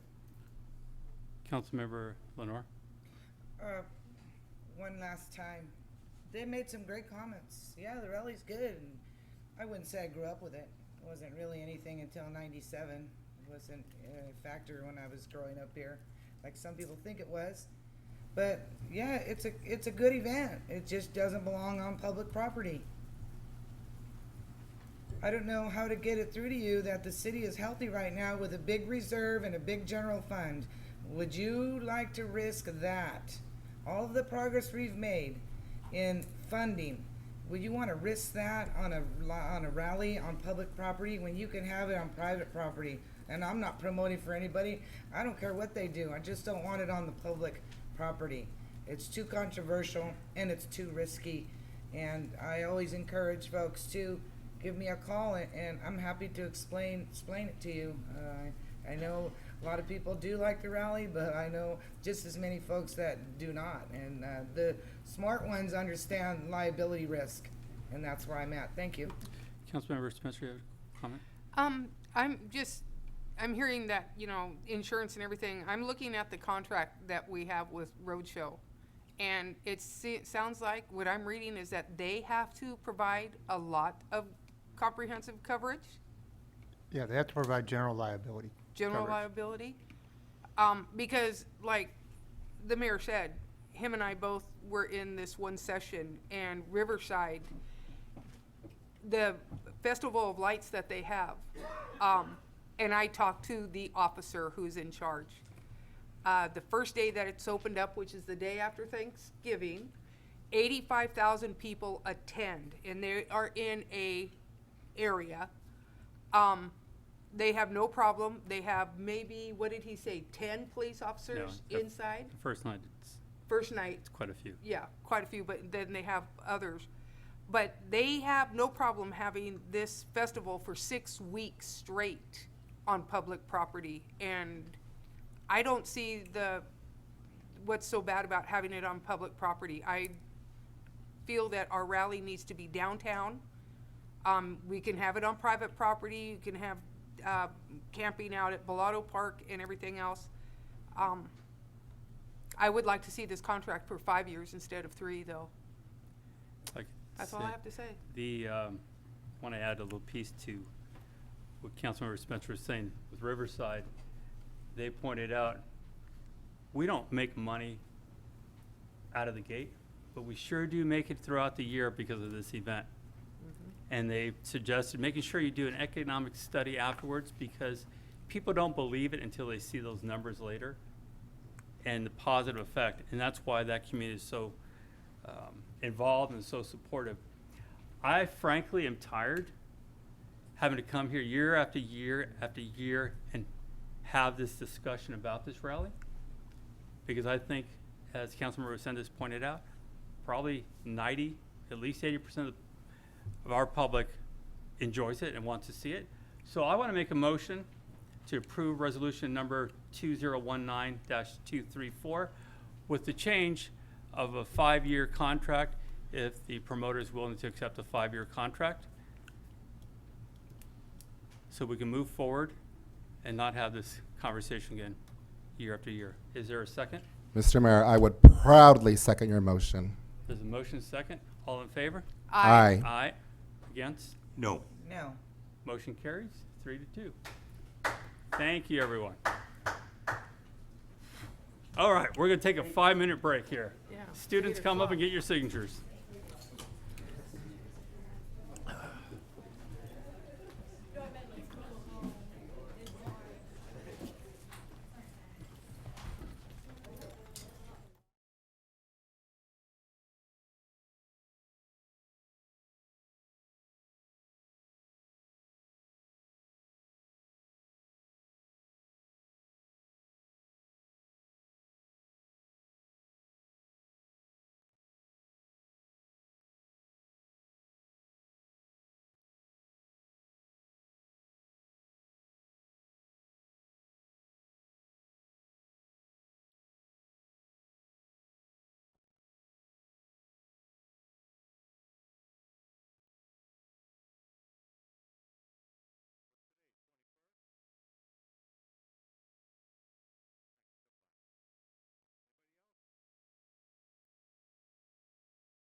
Wait.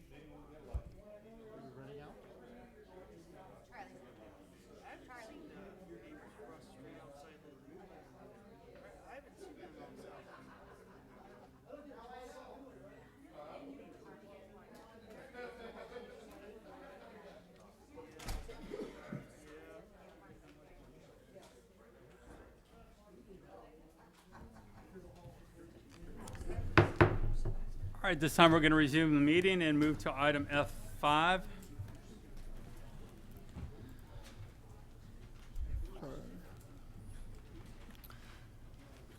Okay, got me. So, okay, Mayor and Council, I'm here to present the fourth quarter, which is a little bit different from the podium over there. So I will start. Hope I can get. Sorry, hang on. There it is. Okay. So the revenue came in 111% higher than our budget, which is, I'm happy to see that we did that. For taxes, it was an increase in our Bradley Burns sales tax, our TOT and VOF funds, which VOF will be talking about next council meeting, I promise, Mayor. Then for license and permit, it was down because when we did the budget, we had cannabis in this area, but when we started to code it, when we received it, it went under charges for services. So intergovernmental, there's an increase because we had a change in the fire contract, so we had additional revenues over when we did the budget. And then also successor agency payments, taxes we received from the pass-through of that agreement. For charges for services, there was an increase also the planning, and then like I said, the cannabis was coded there. And then uses of assets, that's just increased. Interest rates actually kind of went up a little bit more, and we've invested in CDs, which had a higher rate than the LAIF. And then other income is where we do the transfer in from Measure W, and that transaction taxes come in higher than expected. So like I said, for kind of more revenue highlights, we had the $3 million over budget, and actually almost 3.3 over the original budget. Measure W came in almost 480,000 over projections, and Bradley Burns with 200,000. And our one-time funding sources. Thank you. I thought PG&E was doing their outages early. One-time funding sources improved over our projection, including the plan check charges, 250,000, and building permits, $500,000 over. For expenditures, sorry, the numbers are a little small, but we'd like to get it all on one page. The big thing that was over was non-departmental, and most of that was for the different community grants that we gave out, and also senior discounts for utilities. That was left off in the budget, and because we did offer it, it has to be subsidized by the general fund. The other area that was high is fire department. I will be talking about them in about 3 slides. And the other one also was engineering that we look at, and I'll be discussing in a couple of slides. And planning division, their revenues were up, and we gave a portion of that to Four Leaf as on a contract, so that was just an increase for payment out to Four Leaf. So, but overall, our expenditures were under budget, so that is always good news also. Speaking of one-time revenues for the expenditures, we actually spent about $4 million in one-time expenditures out of the general fund. 1.1 in street fundings, or the general fund portion of that. Like I said, the senior discount, community grants in the library, also TOT reimbursement was $171,000. We purchased $1 million in fire equipment, or vehicles and equipment. We spent part of the arborist contract that we have, almost 400 improvements, and then 500,000 in various equipments. So our ending available fund balance is 5.5 million, which was a reduction from last year because that was part of the budget plan, was to use some of that fund balance that we had for road projects and some other projects. But our ending available fund balance is 21%, which is, compared to the 1920 budget is, like I say, of the expenditures, 21%. If we take out the one-time expenditures, it's 22%. And we still have $500,000 in reserve for housing, and then we also still have monies in economic development and for equipment replacement and rainy day funds. Okay, this is always my fun page, areas of concern. The first one is easy for engineering. If you see that their revenue came in about 93% of budget, but in last year it was 191% of budget. So it does make sense that they are over in their personnel costs because they're spending time working on the projects that people already paid for. The fun one here, being sarcastic, is the fire department. I remind you that the chief is here. Overtime was 1.6 million, which is, and our budget was almost $500,000, so they're about 375% of overtime budget. But personnel costs was about 123% over. Part of their overtime was for the strike team. I can stop here or I can continue, and we can, will be one of the big concerns when we do the next 2-year budget, which we hope to start in about January of this fiscal year.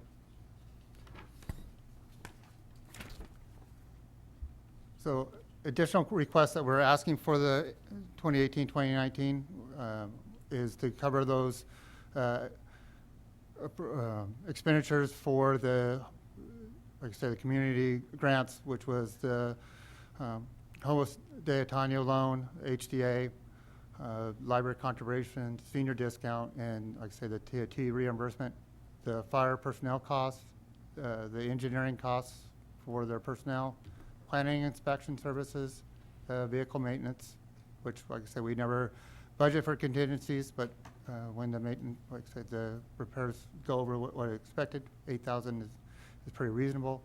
And then recreation has been doing a great job with their items, and you can see that's why it's over budget also. Then we are asking for the different grants. It's always difficult to budget exactly for those, but we had some overages with those funds, and we actually cover those. Majority of them are grant-related expenditures, which are reimbursed by either different contracts or the grants. Any questions?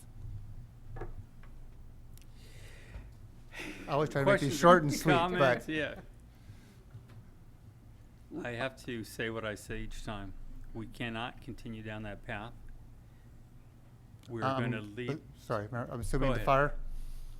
We are talking about fire. Yeah. It's going to create a major financial stress on us eventually. It already is. These are dollars that can be going towards roads or other programs. We need to get our financial house in order. This is not working. I warned about it when it took the turn it took, and we have to be honest about it and just say it's not going to work. This is going to be the problem eventually. It already is. And we have to acknowledge that issue. Year after year, we've heard, it's okay, it's okay, it's okay. Well, in that time, we probably spent an additional $5 million.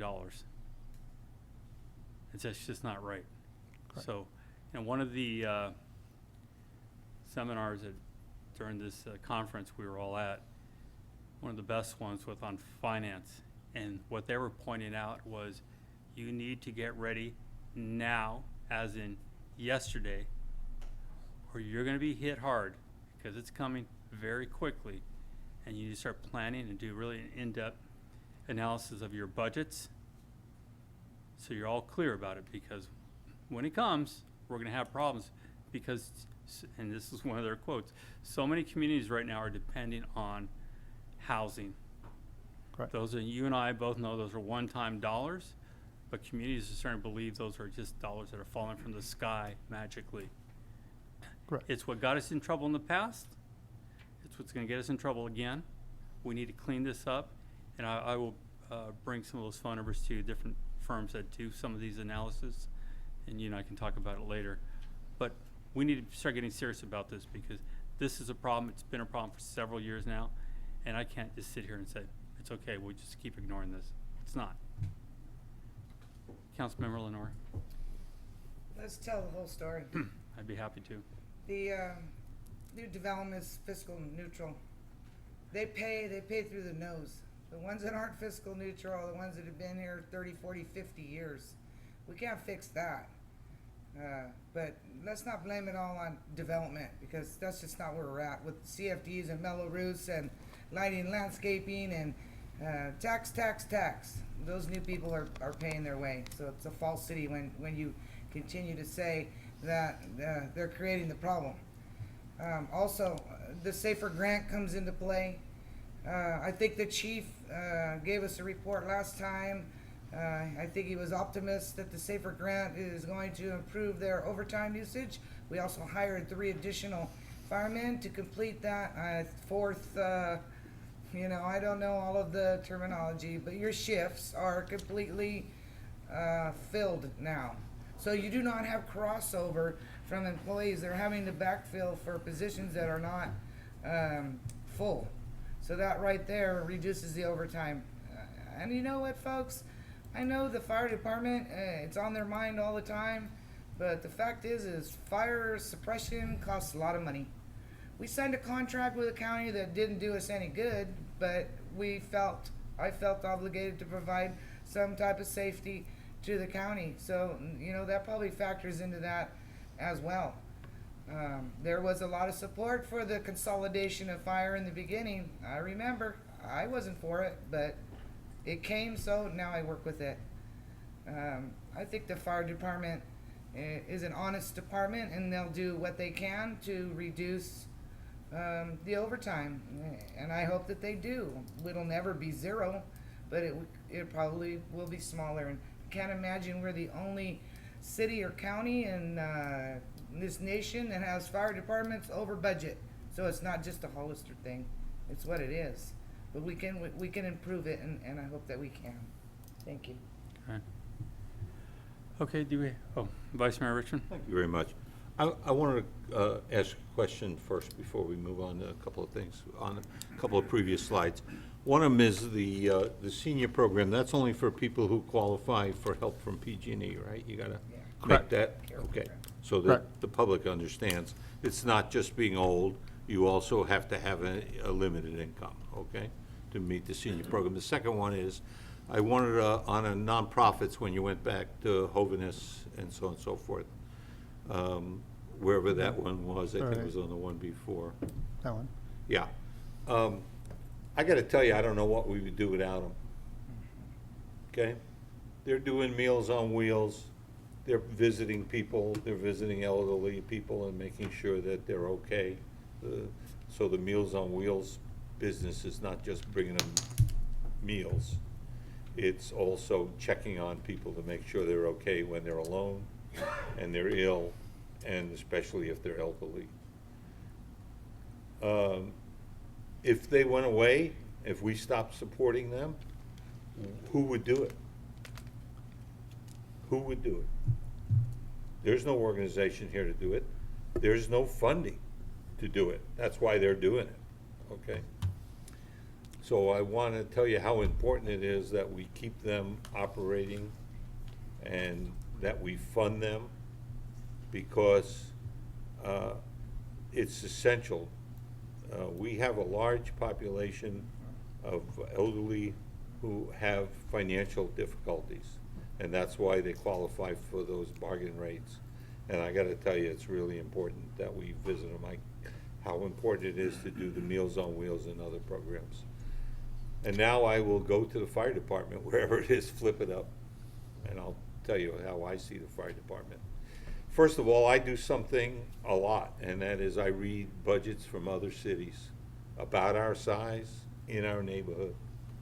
And those budgets, in many cases, they don't have a fire department.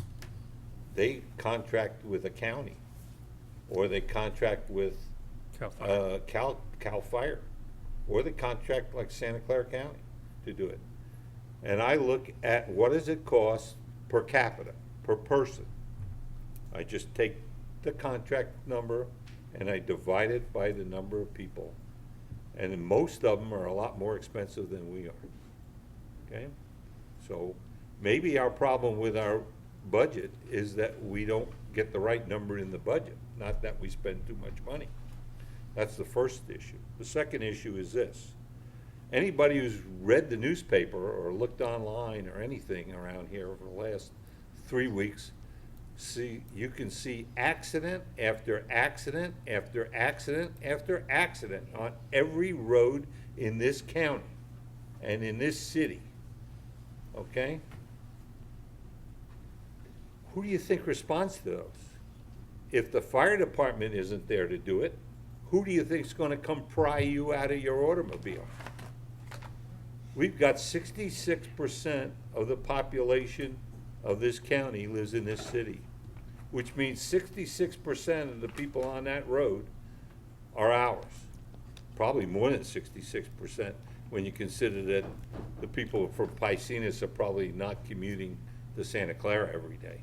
That's why they can live down there. Well, let me tell you what, I don't want to be driving by somebody laying there stuck in a wrecked car and can't get out because we decided we didn't want to pay the fire department overtime. And when my wife fell and broke her hip, those guys were there in 3 minutes. And when I fall and break my hip, they're going to be there, and I hope there's a lot of them to pick me up in 2 minutes, okay? And then there's the famous earthquake. I hope everybody felt the 4.7. And you know, it may never come. It may never come. But if it comes and we don't have enough emergency personnel, we're going to be in a lot of trouble. Now, it's a one-time item. You might say, well, I don't want to make my cash investment in a one-time item. I think you're making a big mistake, and I'm not going to vote that way, because we are going to have another earthquake. The only question is a bad earthquake. The only question everybody knows is, when is it going to happen? And no one knows when. And if those fire department people aren't in this county, there will be nobody to come drag you out, or drag me out, or put the fires out. Now, a lot of the work they do is because we have a lot of people, like everywhere else, who call the fire department when the cat gets stuck up the tree or they can't get their water heater relit. Because we are a service organization. We service the people here.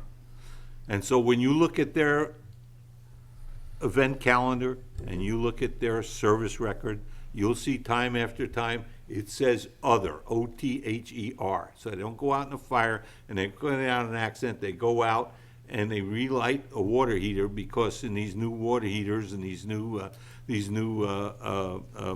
fangled air conditioner systems and all these stuff, they all have computers in them, and people no longer can just go sit underneath it with a match and light it up. They don't know how to do it.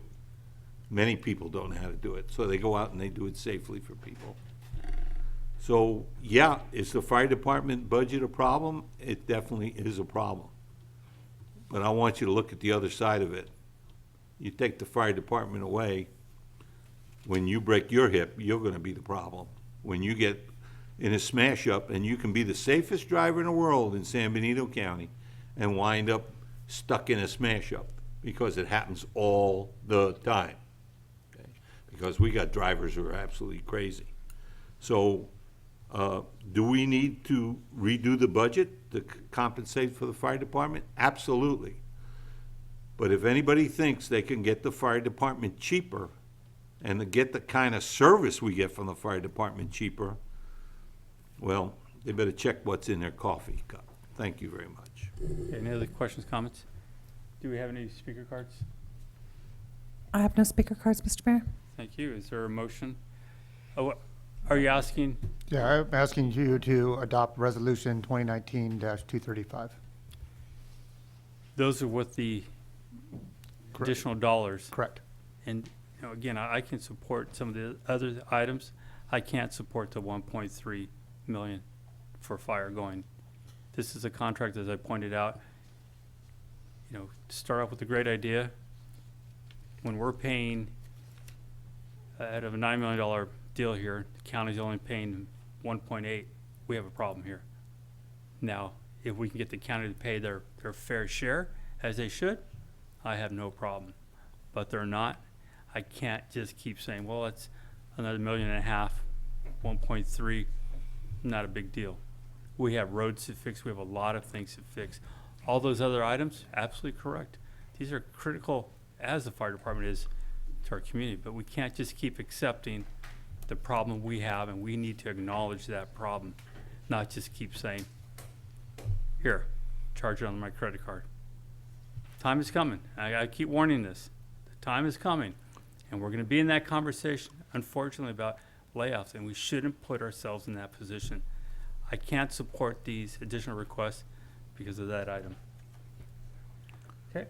I'll make a motion that we adopt a resolution approving supplemental and adjusted City of Hollister's operating budget for fiscal year June 30, 2019.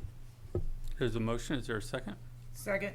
Motion second. All in favor? Aye. Aye. Against? No. Aye. Okay, motion carries 3-2. We're going to move on to reports from city council members regarding their committees. Councilmember Lenore, this Yes. is about your committee. Thank you, Mayor. I have 2 items. I did attend the last AMBAG meeting. Again, I'm enjoying those meetings. They did give evaluation for their executive director, Maura Toomey. She is a jewel. She had a resounding comments, accolades in our closed session. So they did renew her contract for executive director for AMBAG, which Association of Monterey Bay Area Governments. We also did the final adoption of the public participation plan for 2019, and this plan really is the purpose of the plan is to establish a process by which the public can participate in transportation planning. They do a little bit of our transportation planning, but the bulk of it is our COG, which is also part of this document. So you can participate in transportation planning, program, and project implementation. And then, so they adopted their final participation plan. They had been working on it for a while. So we did that. And then the other meeting that I attended was a meeting here at City Hall regarding integrated waste management. They're going to be, they want to make sure in the future, and it's coming, is that they want to be able to meet and again, the integrated waste manages the people that handle our green waste, recycling, and garbage. They want to continue to meet mandates. They also, let me get to it here, they're planning on. They have recent accomplishments. They have great outreach. It was my first meeting. But things are going to be having to improve in the garbage world. We just simply have to do more recycling efforts. I believe the schools are going to need much more knowledge, information to come up to par. The thing with the schools is they have a lot of food waste. They have food waste from the cafeteria. And while it's not really such a big issue in a single family, the schools do have that, and we need to educate them on proper recycling of the food waste. So we're going to be, Honor and I serve on this waste management ad hoc. It's not an ad hoc, but it's a committee. We'll be meeting some more with the people there at Integrated Waste, and I'll have a more detailed report, and then they're going to be coming to the council also to give you an update on where we're at and where we need to be for federal and state mandates. And that's all I'm reporting now. Thank you. Thank you. Thank you. Councilmember Spencer? I actually had a ad hoc committee on, ad hoc committee meeting number 2 for flavor tobacco on October 8th, 2019 at Mars Hills, and it was between the hours of 4 and 5 p.m. In attendance was myself, Councilman Resendez, Elaine and Sam Perez, both from Public Health Services. Just to give you an idea, we sent out 26 letters to the retailers in Hollister to inform them of the flavored tobacco town hall. We had one show up. We had a town hall which took place on October 10th at 6 p.m. at the Vets Hall in room 218. We're going to be sitting down with the city attorney, and we do have a semi-proposed ordinance. So that's the one thing we did. We did have the town hall, and that's all I did because my committee meeting, I was somewhere else. Okay. Vice Mayor Richmond? Thank you very much, Mr. Mayor. We had another ad hoc committee meeting of the tax sharing agreement between ourselves, and also participating was the ad hoc committee for the San Benito County. We believe we have a final draft, and we're ready to send it first to the legal counsel to make sure that the legalities are right, and I expect to send an electronic version sometime this week, and we'll work on that. The other really important committee meeting was the COG meeting, and in this Council of Governments, that's the local transportation agency, in case anybody doesn't know it. And so what happened at the COG meeting was we formalized a letter to Caltrans opposing the roundabout at 15625. That went its way. We also had a extensive briefing on the funding situation concerning Measure G and Highway 25 and all the other Measure G things. The fully funded and delivered four-lane expressway that was estimated to cost $240 million in the TSIP. Caltrans has updated their estimates, and it's already up to $260 million and climbing. And don't blink, because if you blink, it'll probably be $280 million.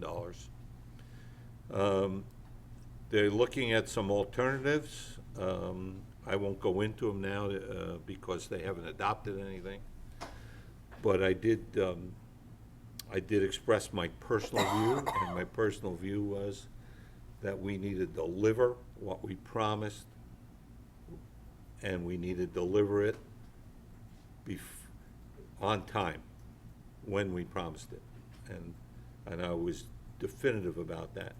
And I also pointed out that I believe that if we don't get a better design for the 10125 interchange, and we don't get some way to handle the 15625 intersection, it won't matter how good 25 is, we won't be going anywhere, because it's like putting a cork in a bottle.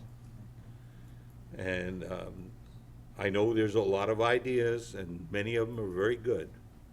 However, every change winds up extending this longer and longer, and because of the inflation rate, every time it extends, even if well, the change is a little cheaper, the overall project gets more expensive. All of a sudden, we're looking at new designs, and we're looking at new land to get, and we're looking at this, and we're looking at that.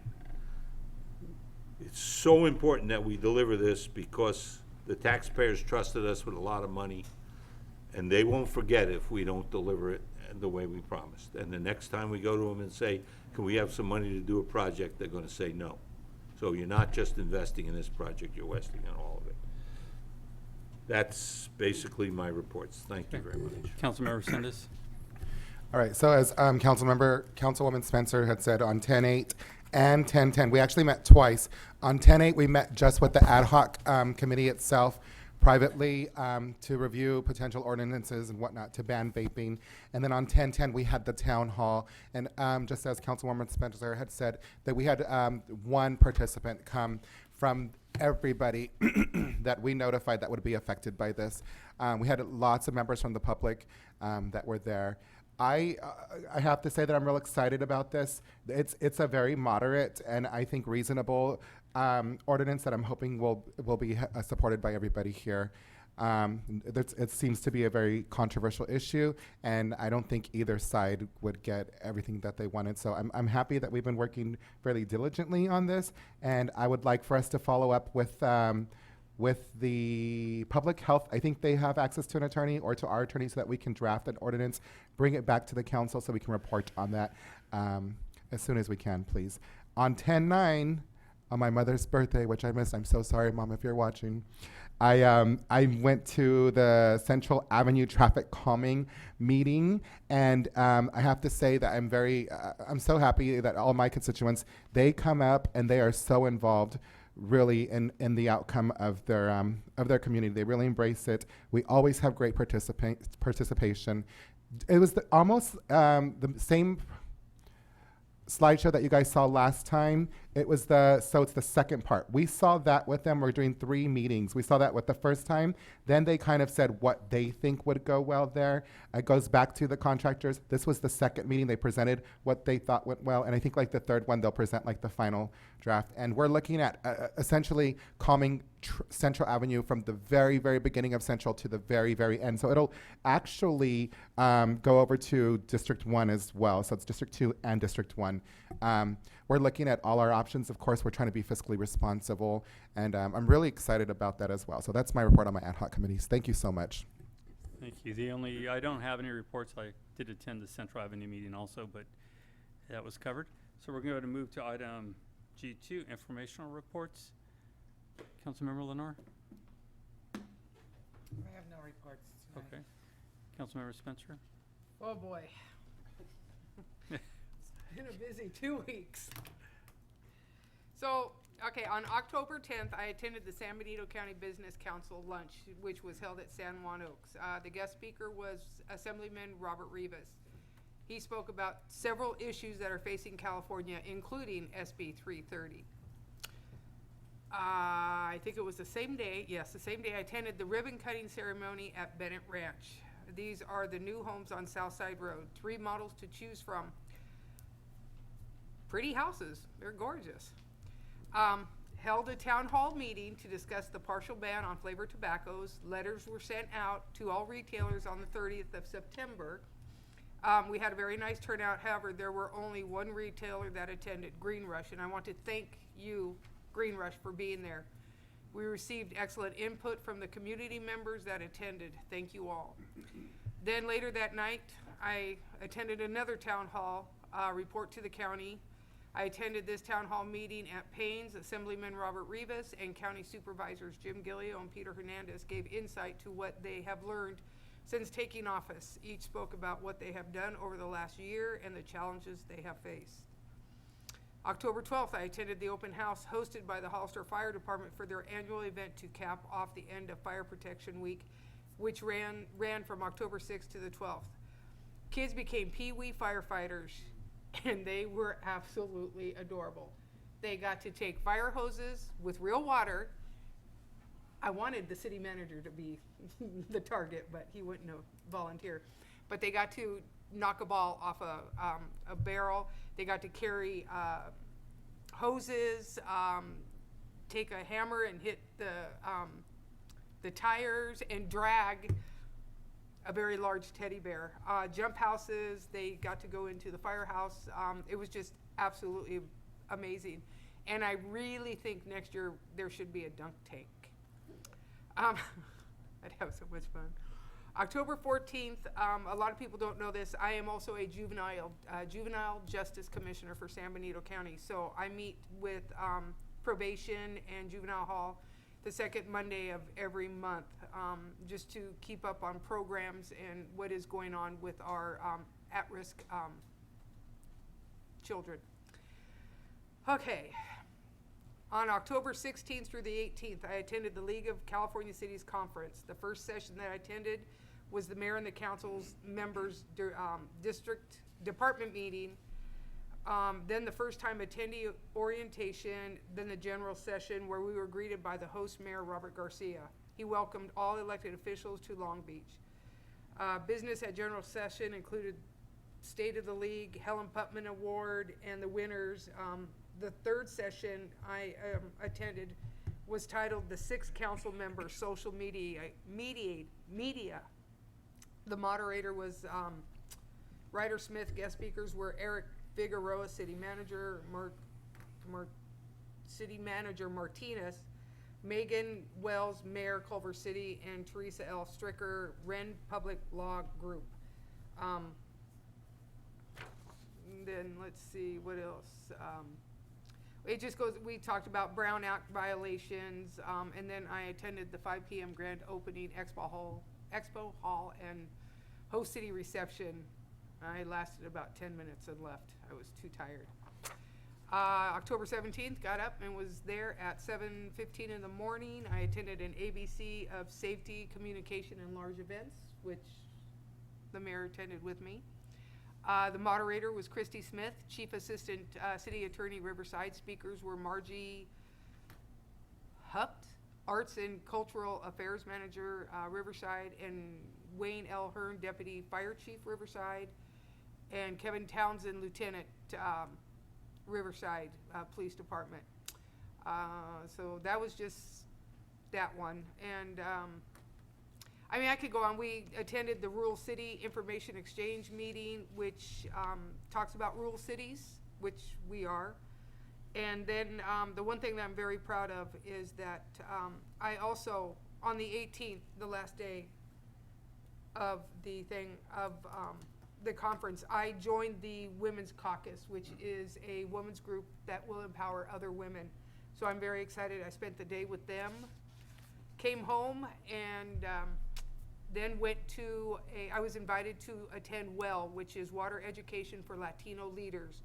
This summit was held in Fresno, and I will be receiving the multiple PowerPoints that were presented to the group, and I will share with the community. And I am sorry this was so long, but it has been a busy 2 weeks. I'm done. You're done, okay. I'm done. Vice Mayor Richardson? Thank you, Mr. Mayor. If the city manager has it on his schedule and he agrees, I would like to get the planning department working on what is known colloquially as downtown rights. In other words, to make sure that people who are going to move in downtown are notified that there are entertainment operations down there that will and parades and other things that will generate noise and so on and so forth, and that is the primary use of downtown, that the residential portion is actually the secondary use in accordance with our general plan. Livermore, I can supply you with Livermore's rules for that, and San Francisco's rules for that, and other places if the planning department needs it, because this is not the only city where that's become an issue. It's all over the place. So they have ways to desensitize people to the noise and so on and so forth, and they have ways of arbitrating so that not everybody winds up in court. And people are notified before they move in there that that's what happens, that's what goes on. That's what they call it downtown rights. I'm sure it goes by other names at other places, okay? The second thing I would like the city manager to consider for the planning department is to get an overall view of SB 330 and when the early requirements are going to become in effect. Some kind of timeline thing so that whether we comply or don't comply, whether we fight or whether we, whatever we're gonna do, we should just not be surprised. I don't want anybody to walk in and hand us a piece of paper and say, you had 30 days to do this and it took you 80 days and now you're in trouble. I don't wanna, that's where I don't wanna be. So, you know, I'm not asking our planning department to make any decisions concerning what we're gonna do. I just wanna get a layout of when things kick in. I think we ought to know that. And finally, I would encourage to talk to Bill because I know he may not have given you instructions, but he was working on a proposal for a short-term loan to do the roads because we have to start fixing the roads. And if we wait another 6 or 8 months to fix the roads, we're gonna have 6 or 8 months more of ruined tires and ruined cars and all kinds of things. And we have the money. We have the money. We have the impact fee funds, $14 million in one impact fee, just sitting there. We can't even use it. We can lend some of it to ourselves at very low interest rates right now. And those are my reports. Thank you.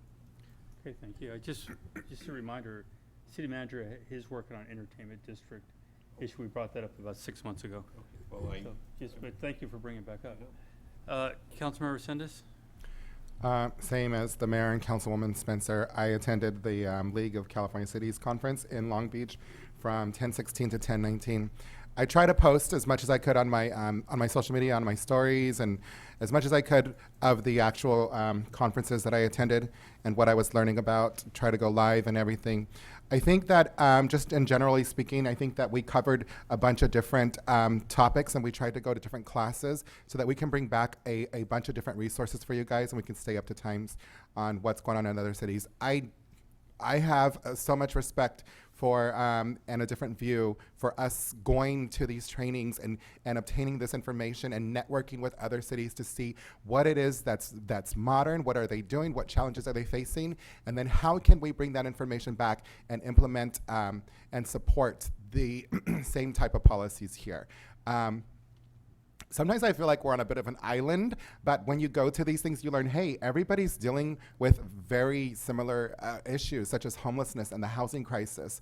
And it's just really good to connect with other local officials and other city employees that are familiar with the types of problems that we face. I too, I attended, I think about 3 different events for the LGBT community.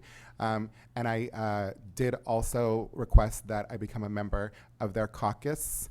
And basically, we're just learning how to support the state in legislation, how we can become a more LGBTQ better ally to the community, and to support just equality and all.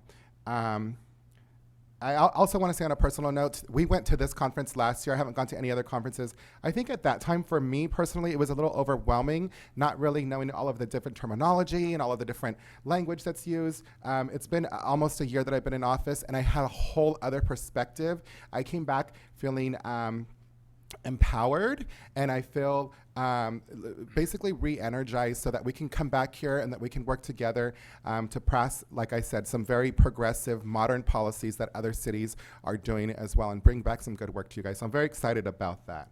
The very next morning, I attended the Red Ribbon Run. I want to thank Tina Garza and the recreational staff for doing the Red Ribbon Run. I know it's a lot of work, and all the participants that came out and took a part of that. All these different community events are huge for our residents and to boost economic development downtown throughout our city. I'd like to see more of that. I would like to agendize, when I was walking around in Long Beach, we stayed in the art district, and I was walking around and I was totally inspired. But I would like to please agendize that I either sit with the planning commission or we have an ad hoc. But I think that there's very affordable ways of really changing the look and feel of downtown so that people can have that more of an experience. I'm talking about outdoor seating, changing the parking, slowing the traffic down so that we encourage more comments and we encourage more residents to walk down there. It's very doable. I have lots of great ideas. I'd love for anybody that's interested to sit on that committee with me or to join me in those meetings. So if we can get that agendized and get that going, I would really appreciate it. Thank you so much. Thank you very much. So I do want to go over some of the, I know we're Long Beached out from our conference, but it was, again, it's impressive, and it's watching or seeing the changes in Long Beach itself is really something special in itself. I grew up in Southern California, and Long Beach in the 70s and 80s was not a place you wanted to get lost. Now it's really a thriving, beautiful downtown. We all had a good time, and we spent some time together. I would say the seminar that really hit me the most was the financial. I'm a big stickler on this, and when I'm listening to these experts say, if you haven't figured this out now, you need to be moving, because we have trouble coming our way. Really get to know what's going on financially in your city. Do a deep dive to make sure you're going to be okay, because the downturn is coming, and cities have been depending on these dollars for the support, and when it goes away, we're going to have some problems.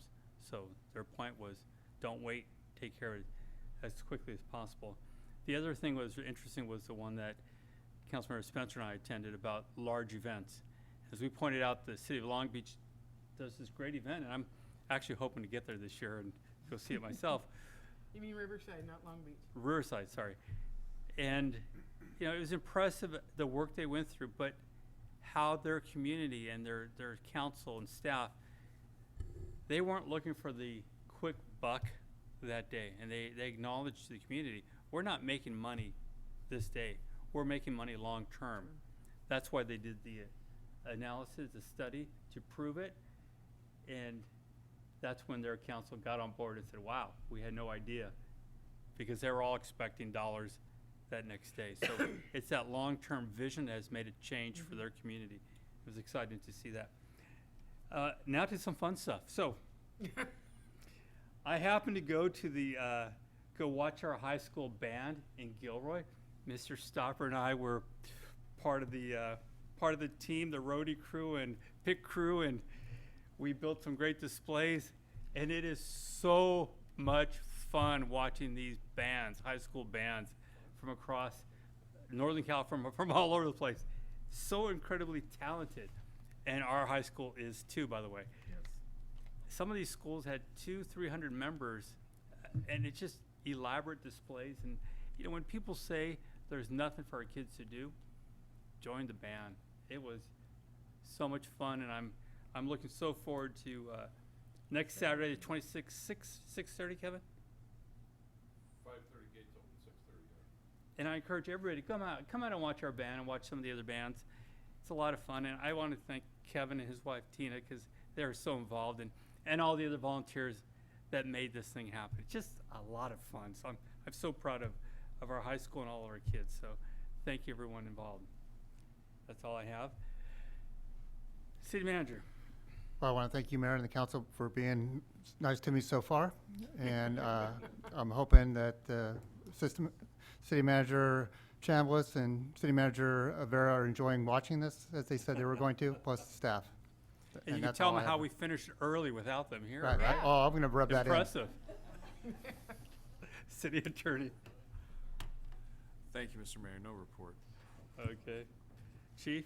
I have four things. The Hollister PD just passed a Department of Justice audit, which is done yearly. Flying colors, no problems at all. It looks like you're going to have a staffing study to you on the 18th of November. I'm coordinating with them right now on that, but it does look like it's going to come to you then, and they'll do a full presentation for you on it. The rally passed tonight. I would suggest that the ad hoc committee and city manager's office and the PD meet prior to talking to Randy, because there are some security issues that are pressing right now that you all need to be aware of. So I would schedule that as soon as possible. Then RVs. I believe Woman Lenore talked about RVs last time. We do have an issue, and the biggest issue is just getting them towed. So we're going to work on that and give you a few options by resolution on that, just to give you an update. Thank you. Thank you. City Clerk? I have nothing to report. Thank you. All right, we're going to go ahead and move to G3. Good evening.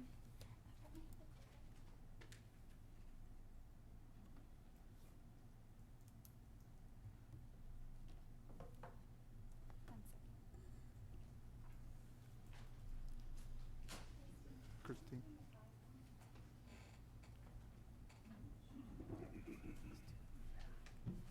Good evening. Hopefully I think this is the last item, so I can get through it efficiently as well.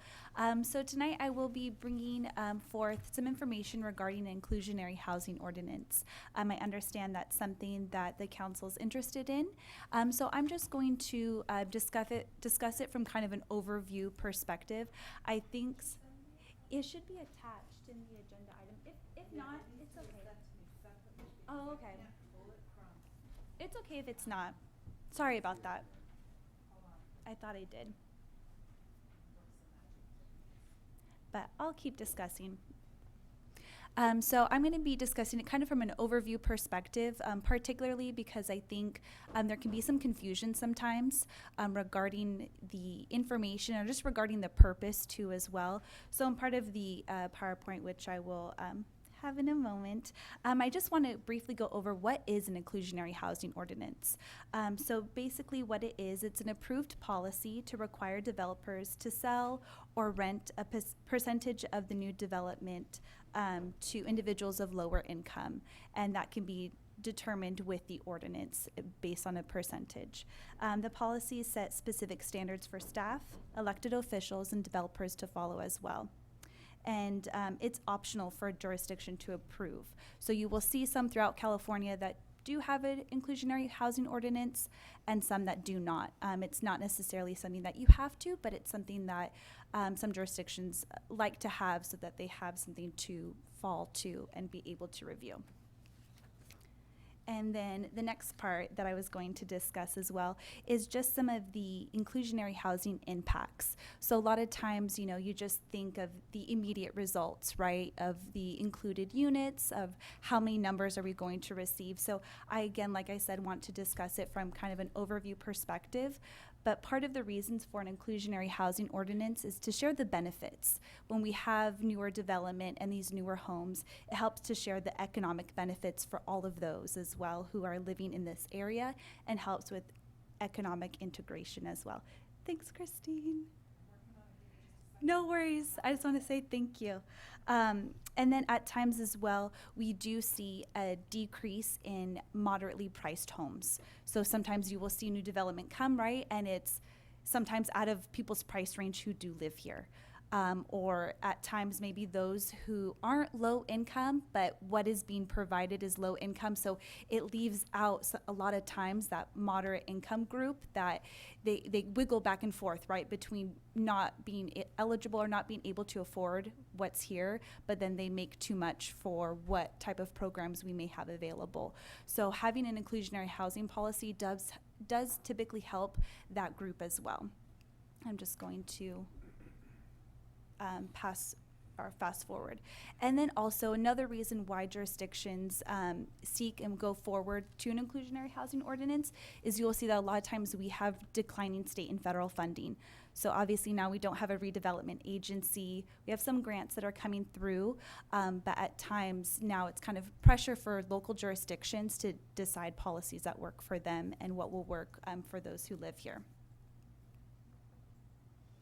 And then we also like to define the need, right? So when we think about inclusionary housing policy, you have to, like I said, look at it from a whole and see how it affects the entire community. So by adopting inclusionary housing policy, you try to meet specific community needs. Most importantly, affordable housing, right? That's kind of the biggest point and biggest purpose for inclusionary housing policy, and obligating individuals to provide that.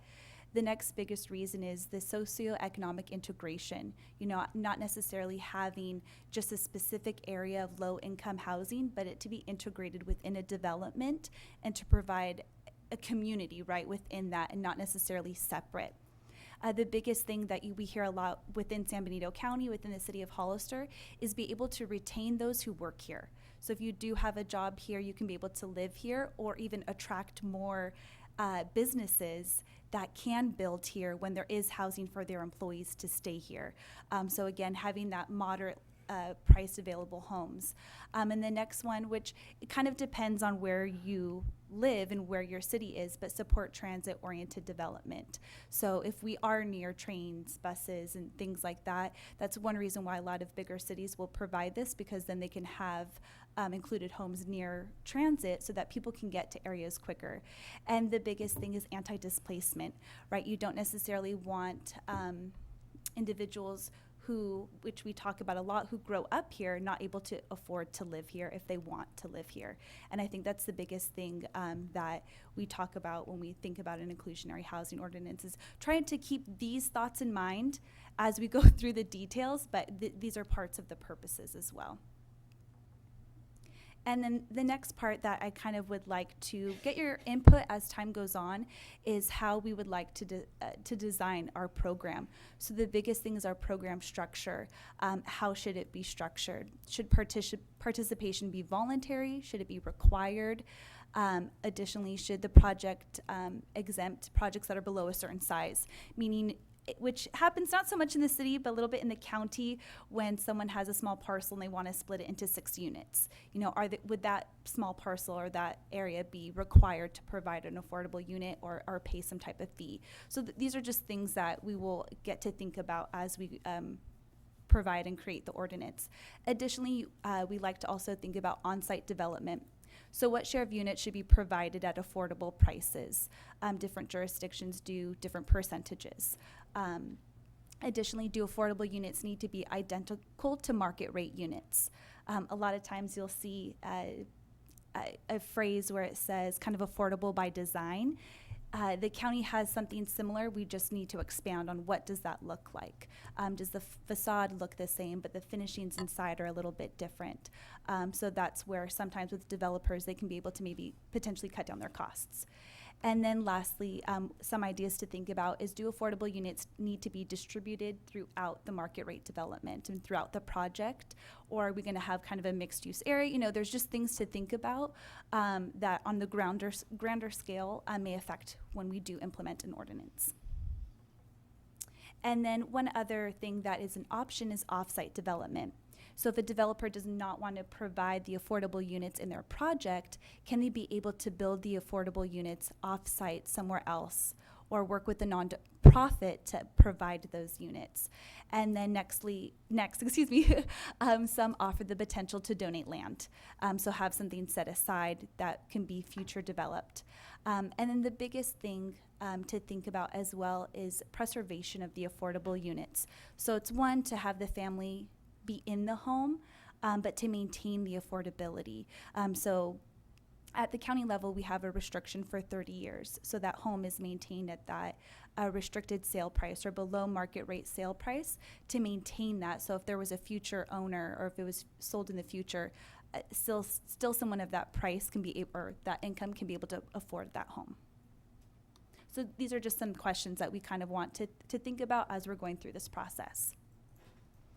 The next and the hardest part, I think, that a lot of jurisdictions face are in lieu fees. So what that is if the developer seeks to not provide any affordable units, can they be able to pay a fee to supplement that lack of providing those units? So should a developer be allowed to pay a fee instead of producing on-site units? How should the fees be determined? And how should the fees be adjusted as inflation or years progress as well? I will kind of let you know that's been one of the difficult parts at the county, is to determine what is an adequate fee. So we've relied on third-party consultants to help us determine and complete a study review. Did you have a question or comment? No. Oh, okay. I wasn't sure. You kind of adjusted. So that's been the biggest kind of concern that the county has was what is an adequate fee as well.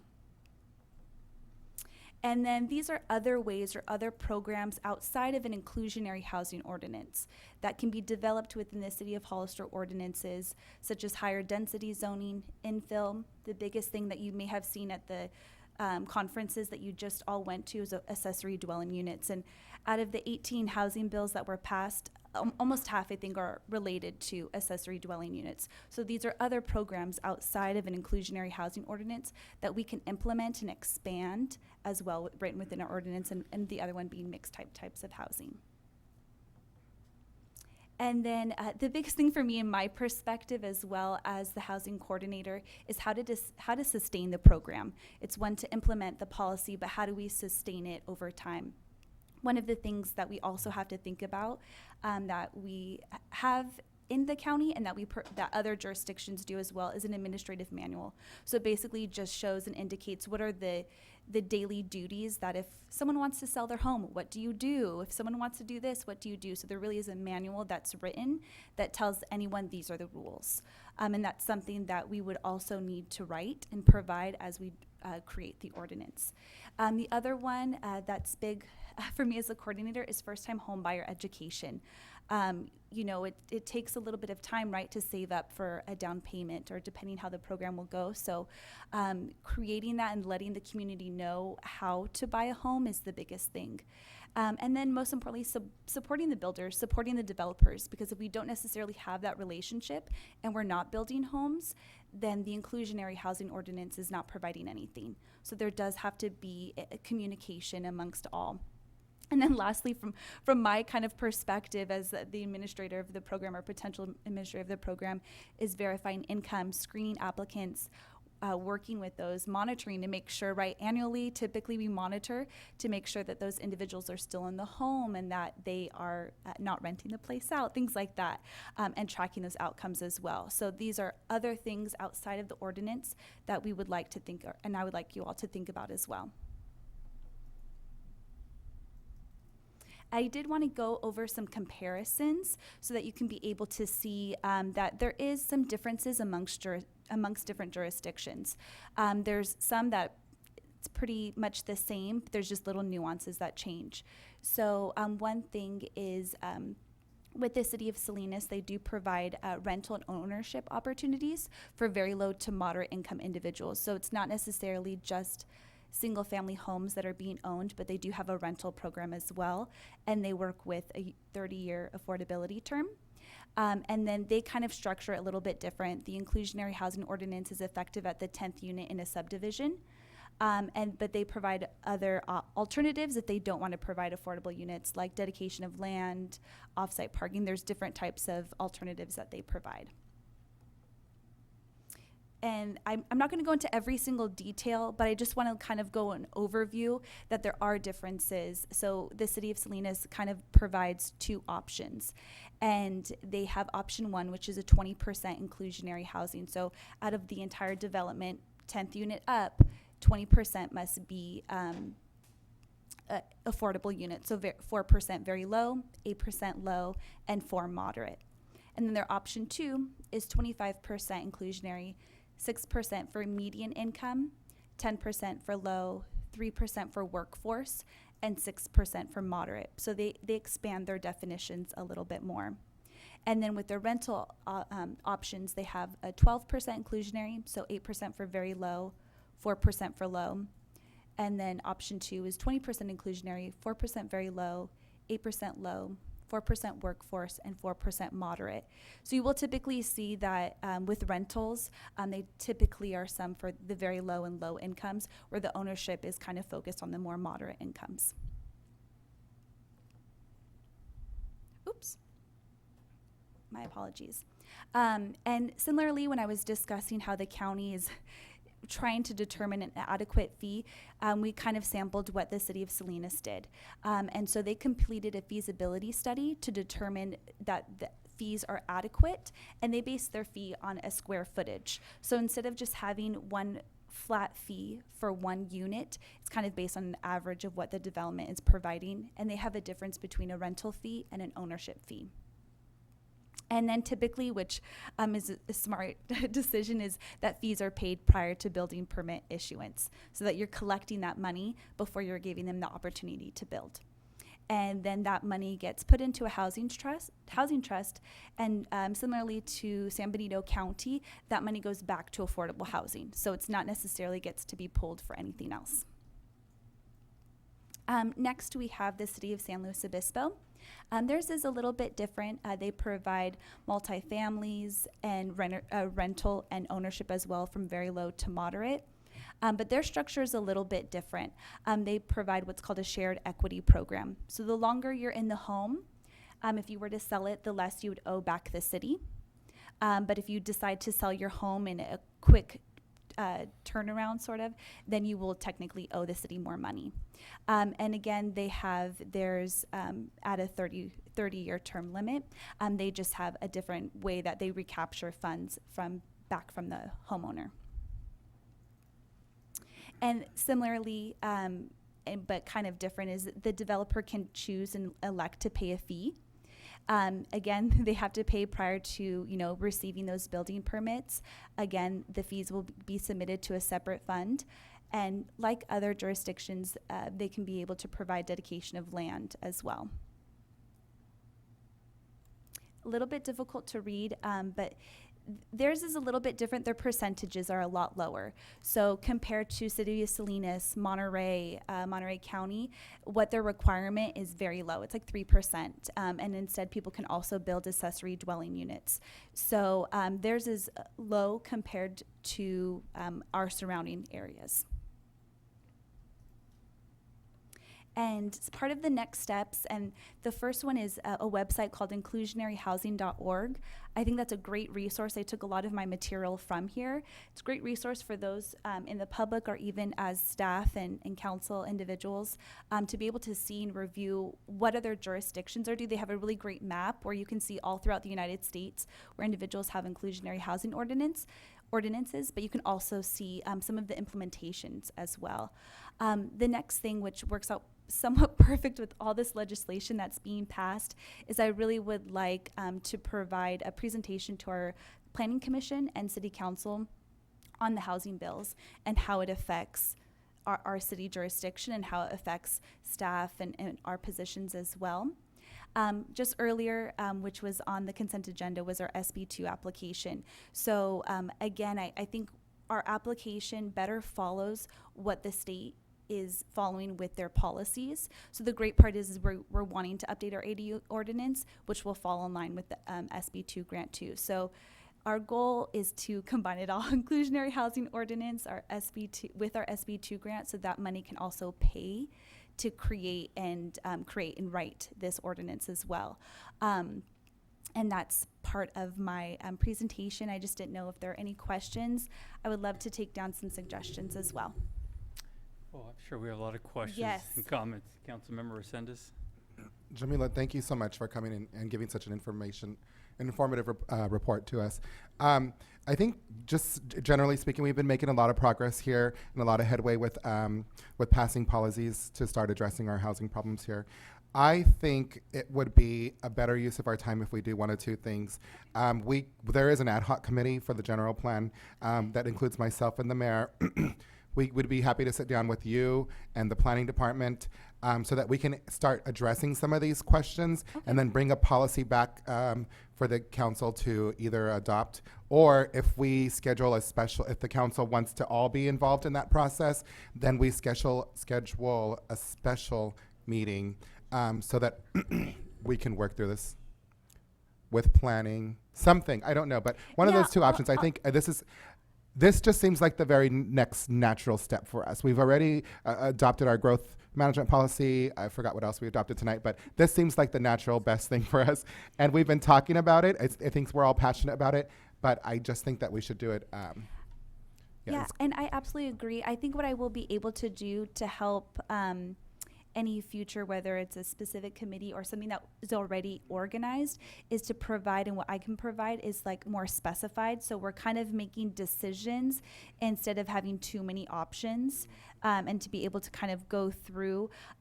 One thing when I was kind of thinking about this is not that we have to follow exactly what San Benito County is doing, of course not, but at the same time, you don't want to stray too much, because what happens if it's so different or so much easier, right, to just pay a fee here instead, so we kind of have to think about too a little bit of what San Benito County is doing, especially with some of the city limit areas that border San Benito County. So what my thought process is to kind of provide smaller, more detailed choices, and then we can go from there as well, so we're not wasting too much time, and then we can decide. But I will be more than willing to kind of join those committee meetings and as well.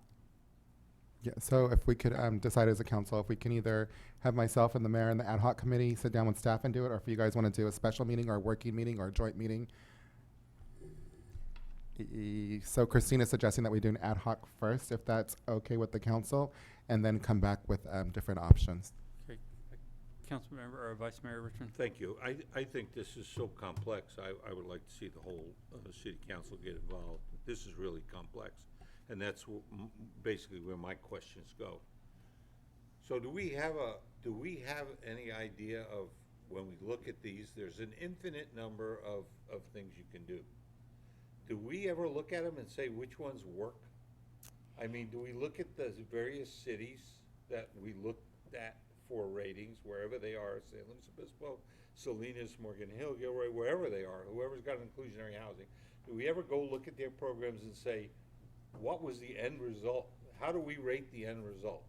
Did we get what we, did they produce what we want? And I think that's a really great question. I think that's why sometimes you see some differences. Vastly, you could see the differences in percentage versus Salinas versus San Luis Obispo County is what does our city of Hollister want? We can be able to choose and decide. The city of Morgan Hill has had a very long-standing program, I believe since the 70s. They've had an inclusionary program.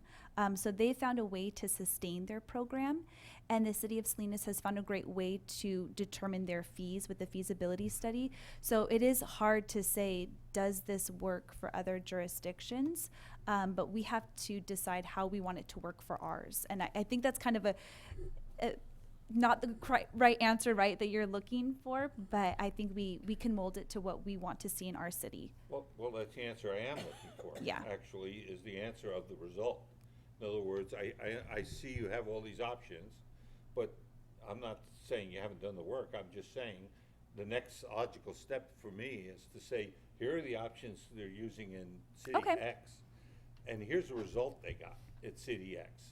And then we can look at the results and say, here's the result we want, now back that out, and what is the process we need to get that result? Okay, that's Great what idea. I'm concerned about. The other issue is there are so many flavors available in every decision. I would like to see, for instance, if there's a certain area, I would like to see that packaged and say, when you get to this point, let's say an ADU, granny units, here's the granny unit package. Here are the options in the granny unit package, rather than trying to spread it out all over everything. So you can look at option by option and see what you can do. I think it's very important. And I encourage you, this is a good presentation, don't get me wrong. But, No, it's fine. we gotta take the next step, which is finally get to somewhere where we know what we want for a result. Yes, and it definitely will take some time, but so I appreciate your patience as well. Thank you. So I sat in at the conference, one of the seminars was housing. And we had a long conversation about this. And I can tell you, there are so many cities right now so angry with the state. There are going to be a lot of lawsuits. As they pointed out, the state created the problem. Now they want to dump it onto cities. What they passed is it's going to be challenged. And I think a lot of them are going to go down. But what I did get from that discussion from the panelists was it seems that most of the cities, maybe they're more Southern California, were about 20%. And what their recommendation was not to go the in lieu route, because then we end up becoming the developers. Then we end up having to go find land somewhere else. As you point out, we talked about this before, we want to build communities within communities. So we don't say, oh, well, you're poor, so you live on this side of town. You have money, so you come over here. Build it within the community. I think Councilmember Resendez was pointing out, you had pointed out 30, 30, 30 or something you heard somewhere? So there was some number, some percentage how they worked out the inclusionary. So Do you you'd be remember what moderate, jurisdiction? poor, or moderate, low, and then low. Because some developers are just building the more, how can we say? Like moderate Market rate priced, homes yes. are as close as they can. If we can include in our ordinance that it includes 30 from each, just to be fair. No, I absolutely agree in that. That is kind of how San Benito County's is as well. Like for instance, if it's an equal number, and because we have a 15% inclusionary, it's 5-5-5. So 5% moderate, 5% low, 5% very low to again bring that socioeconomic balance. But it was very interesting to hear them talk about their success. Oh, good. And obviously the complaints from the developers. But as they point out, if you don't do this, you're going to have a problem. And your community will not be able to afford some of these homes if you don't change things. So I heard it over and over. They were at 20%, and I'm sure there's going to be a lot of discussion on that. Okay. But we do need to figure out where it is working at what percentage. And I'm absolutely against the in lieu of fees. I just think that's, as we heard the county do. That just was not a good deal, and we need to make sure we don't make those mistakes. Great, thank you. So, okay, do we have any speaker cards in this? Oh. Oh, we do. Look, he's jumping off the side of the seat. I'm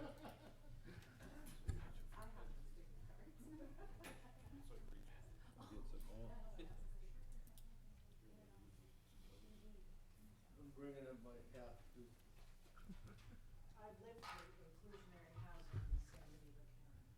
Richard Ferrer, Hollister. This is nothing new to San Benito County. They've tried inclusionary housing. We could tell you all the things not to do. Before you guys start going on it, you really need to go look and see how to do it. The only thing that came out of this whole thing that was really where they were right on is how to sustain the program. You got to look at these programs. For example, they did inclusionary housing. They did 20%. 4 years later, those people that got those houses at a half price sold them at market prices and walked away with the money. And But we're gonna make sure not to allow that to you've happen got again. to look at how it's going to take, how much it's going to cost the city to work these programs. You got to vet the people. You got to keep track of it. You got to do it. You might be spending more money than what you're doing on inclusionary housing. Now, ask yourself, or we're all older than you guys are. In fact, I went to school with Carol's mother. He could be your grandpa. Anyway, we don't wanna go there. When you first started out, did it doesn't make sense to do 20% like the Market House. You could take K&B or Cavonian or Anderson or one of those homes, 20% for them to affordable loan. It don't work out. When you started out, did you go to your first home, a house like that? You probably went into an apartment and you worked your way up. You can't go 20%. To make it work, and for any developer going to build anything, the people that are buying the other percentage of the homes are going to be the one that's subsidizing those people. Now, if you want to do, and you're against in lieu, but I'll tell you why we're in lieu for it. You take the money and you build apartments. You don't build single-family homes. That's where you put the low income, the people that can't afford in apartments. I started out in an apartment, and I bet you some of you started out in apartments. And that's where you go, but you can't do anything. I have a question. I've been talking with Brian. He left. No, Brian's here. Every homeowner pays $800 a year, correct me if I'm wrong, for fire and police. Every homeowner pays for landscaping and roads. How are you going to incorporate that into this? That'd be We're gonna part have a of it. problem. I've lived through it, I've sold through it, I've talked to a girl that she bought a Chispa home over on the north Off side. of Maple, Off Rustic. Maple. And there were restrictions with it. And we put it on the market, and then all of a sudden the city said, oh, you can't sell it at that price. That's right. Yeah. And we had to go back. We're It's evil, it's bad planning. We're gonna have a lot of conversations. Thank you very much. Hey, one other thing. Time's up, sorry. That was her time. She No. took my thing. You I still said- got another minute. You said that's your half, your other half. That's it. So I it's- got another minute. You gave up your other half. No, I'm sorry, that's the time. Anything else? It's unfair. Thank you, Richard. Okay, we're gonna move on to G4. We're gonna establish an ad hoc committee for the arts, public arts. Mr. Mayor, wanna- do we want to, I just want to ask a question. Do we want to wait until we get that report from Mr. Uboy or not? No, I think we That's get fine. going on this quickly as possible. I do want to nominate, appoint Councilmember Resendez. I'd like to appoint myself. I don't know if people know this or not, but I was actually an artist before I became a different business owner and all that, and I love the arts and want to be involved in this committee. So I'd like to make those appointments. If there's a consensus from the council, we can move forward. Okay, thank you. There's a consensus there. We'll move to item G5. G5. It's the last item, all right. And this item was to have the Whether county. the mayor can attend Right. staff meetings or not. If there's,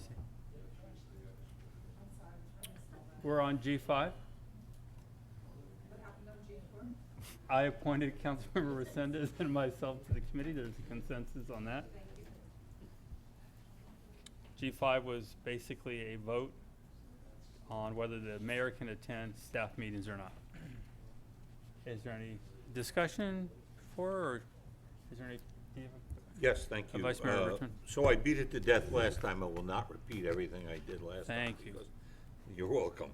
Because I ran out of ink, I printed so many. I just want people to know that this is up as a simple vote.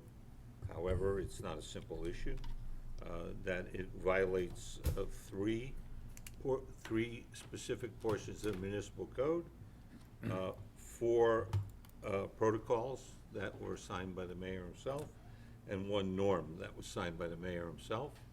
I think it's extraordinarily bad idea that would give the mayor exceptional power that he's not entitled to according to the norms and protocols of the city of Hollister. So that's my input. Like I said, I'm not going to read all those paragraphs again. Thank you. Thank you. Councilmember Lenore? I just want to clarify that it's nothing personal. I just think our structure is what it is, and it's not anything against Mayor Velasquez. I wouldn't be in favor of any mayor being in staff meetings. Again, I want staff to be a free thinker without any city council pressure there, whoever it is, but it's not anything against Mayor Velasquez. I don't like the mayor in that situation. Sure. Thank you. Thank you. I would like to say, there are plenty of cities that have their mayor actually attend staff meetings and be involved with it. It is not against the law. It's very common in general law cities. It's not a strong mayor position.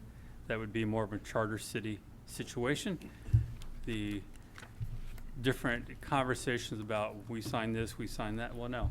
This is asking, can the mayor be involved in simple staff meetings to hear the conversation? Rather than say, you're not allowed in, mayor, can't hear our meetings.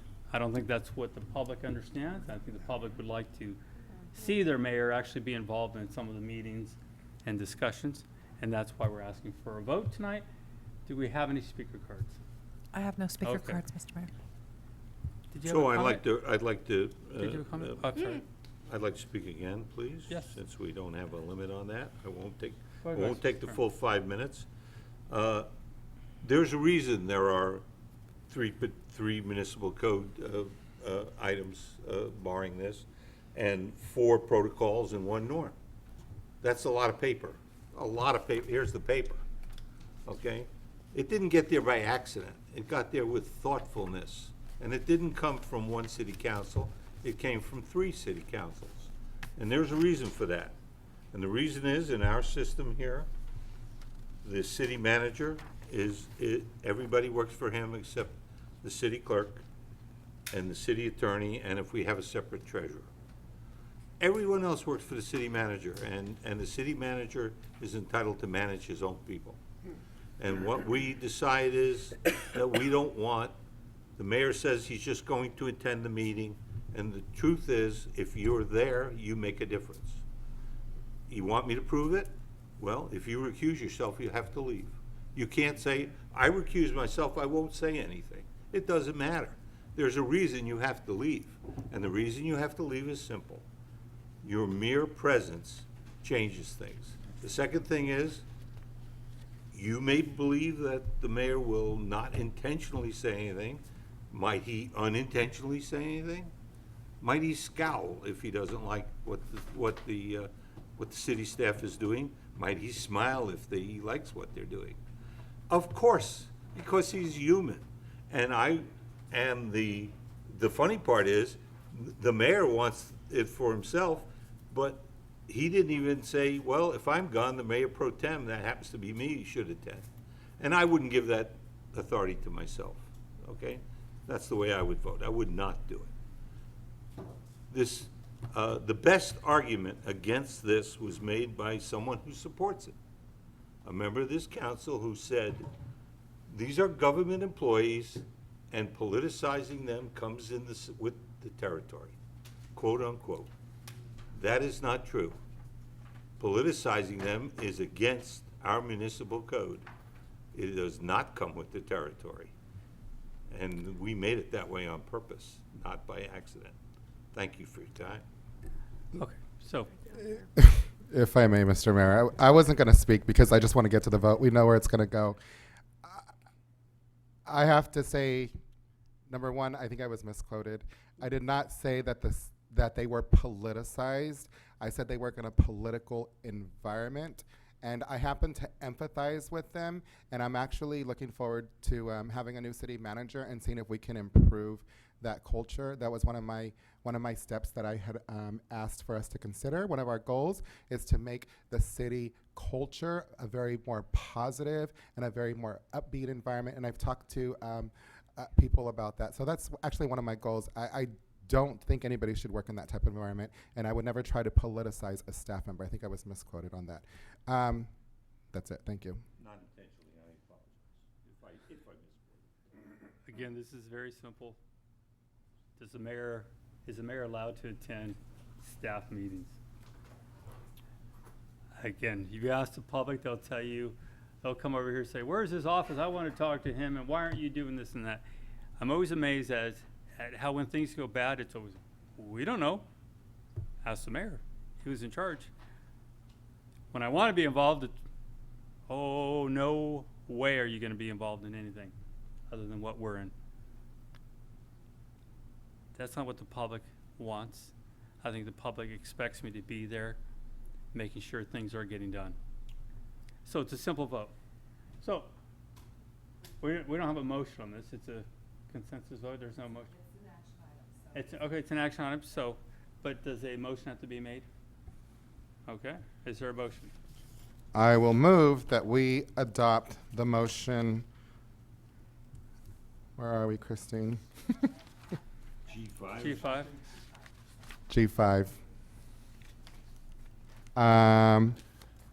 Sorry. It should be a motion either to attend or not to attend. That the mayor attendance at administrative meetings.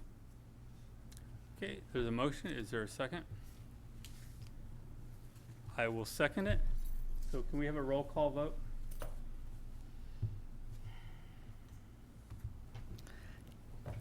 Councilmember Resendez, Yes. Vice Mayor Richmond, No. Mayor Velasquez, Yes. Councilmember Spencer, No. Councilmember Lenore, No. and the motion fails by a 3-2 vote. Thank you very much. H, I, J, and K, there's no business. Is there a motion to adjourn? So moved. Motion, is there a second? Second. Motion second, all in favor? Aye. Before Thank 10 you, o'clock. everyone. How about that? How about them apples?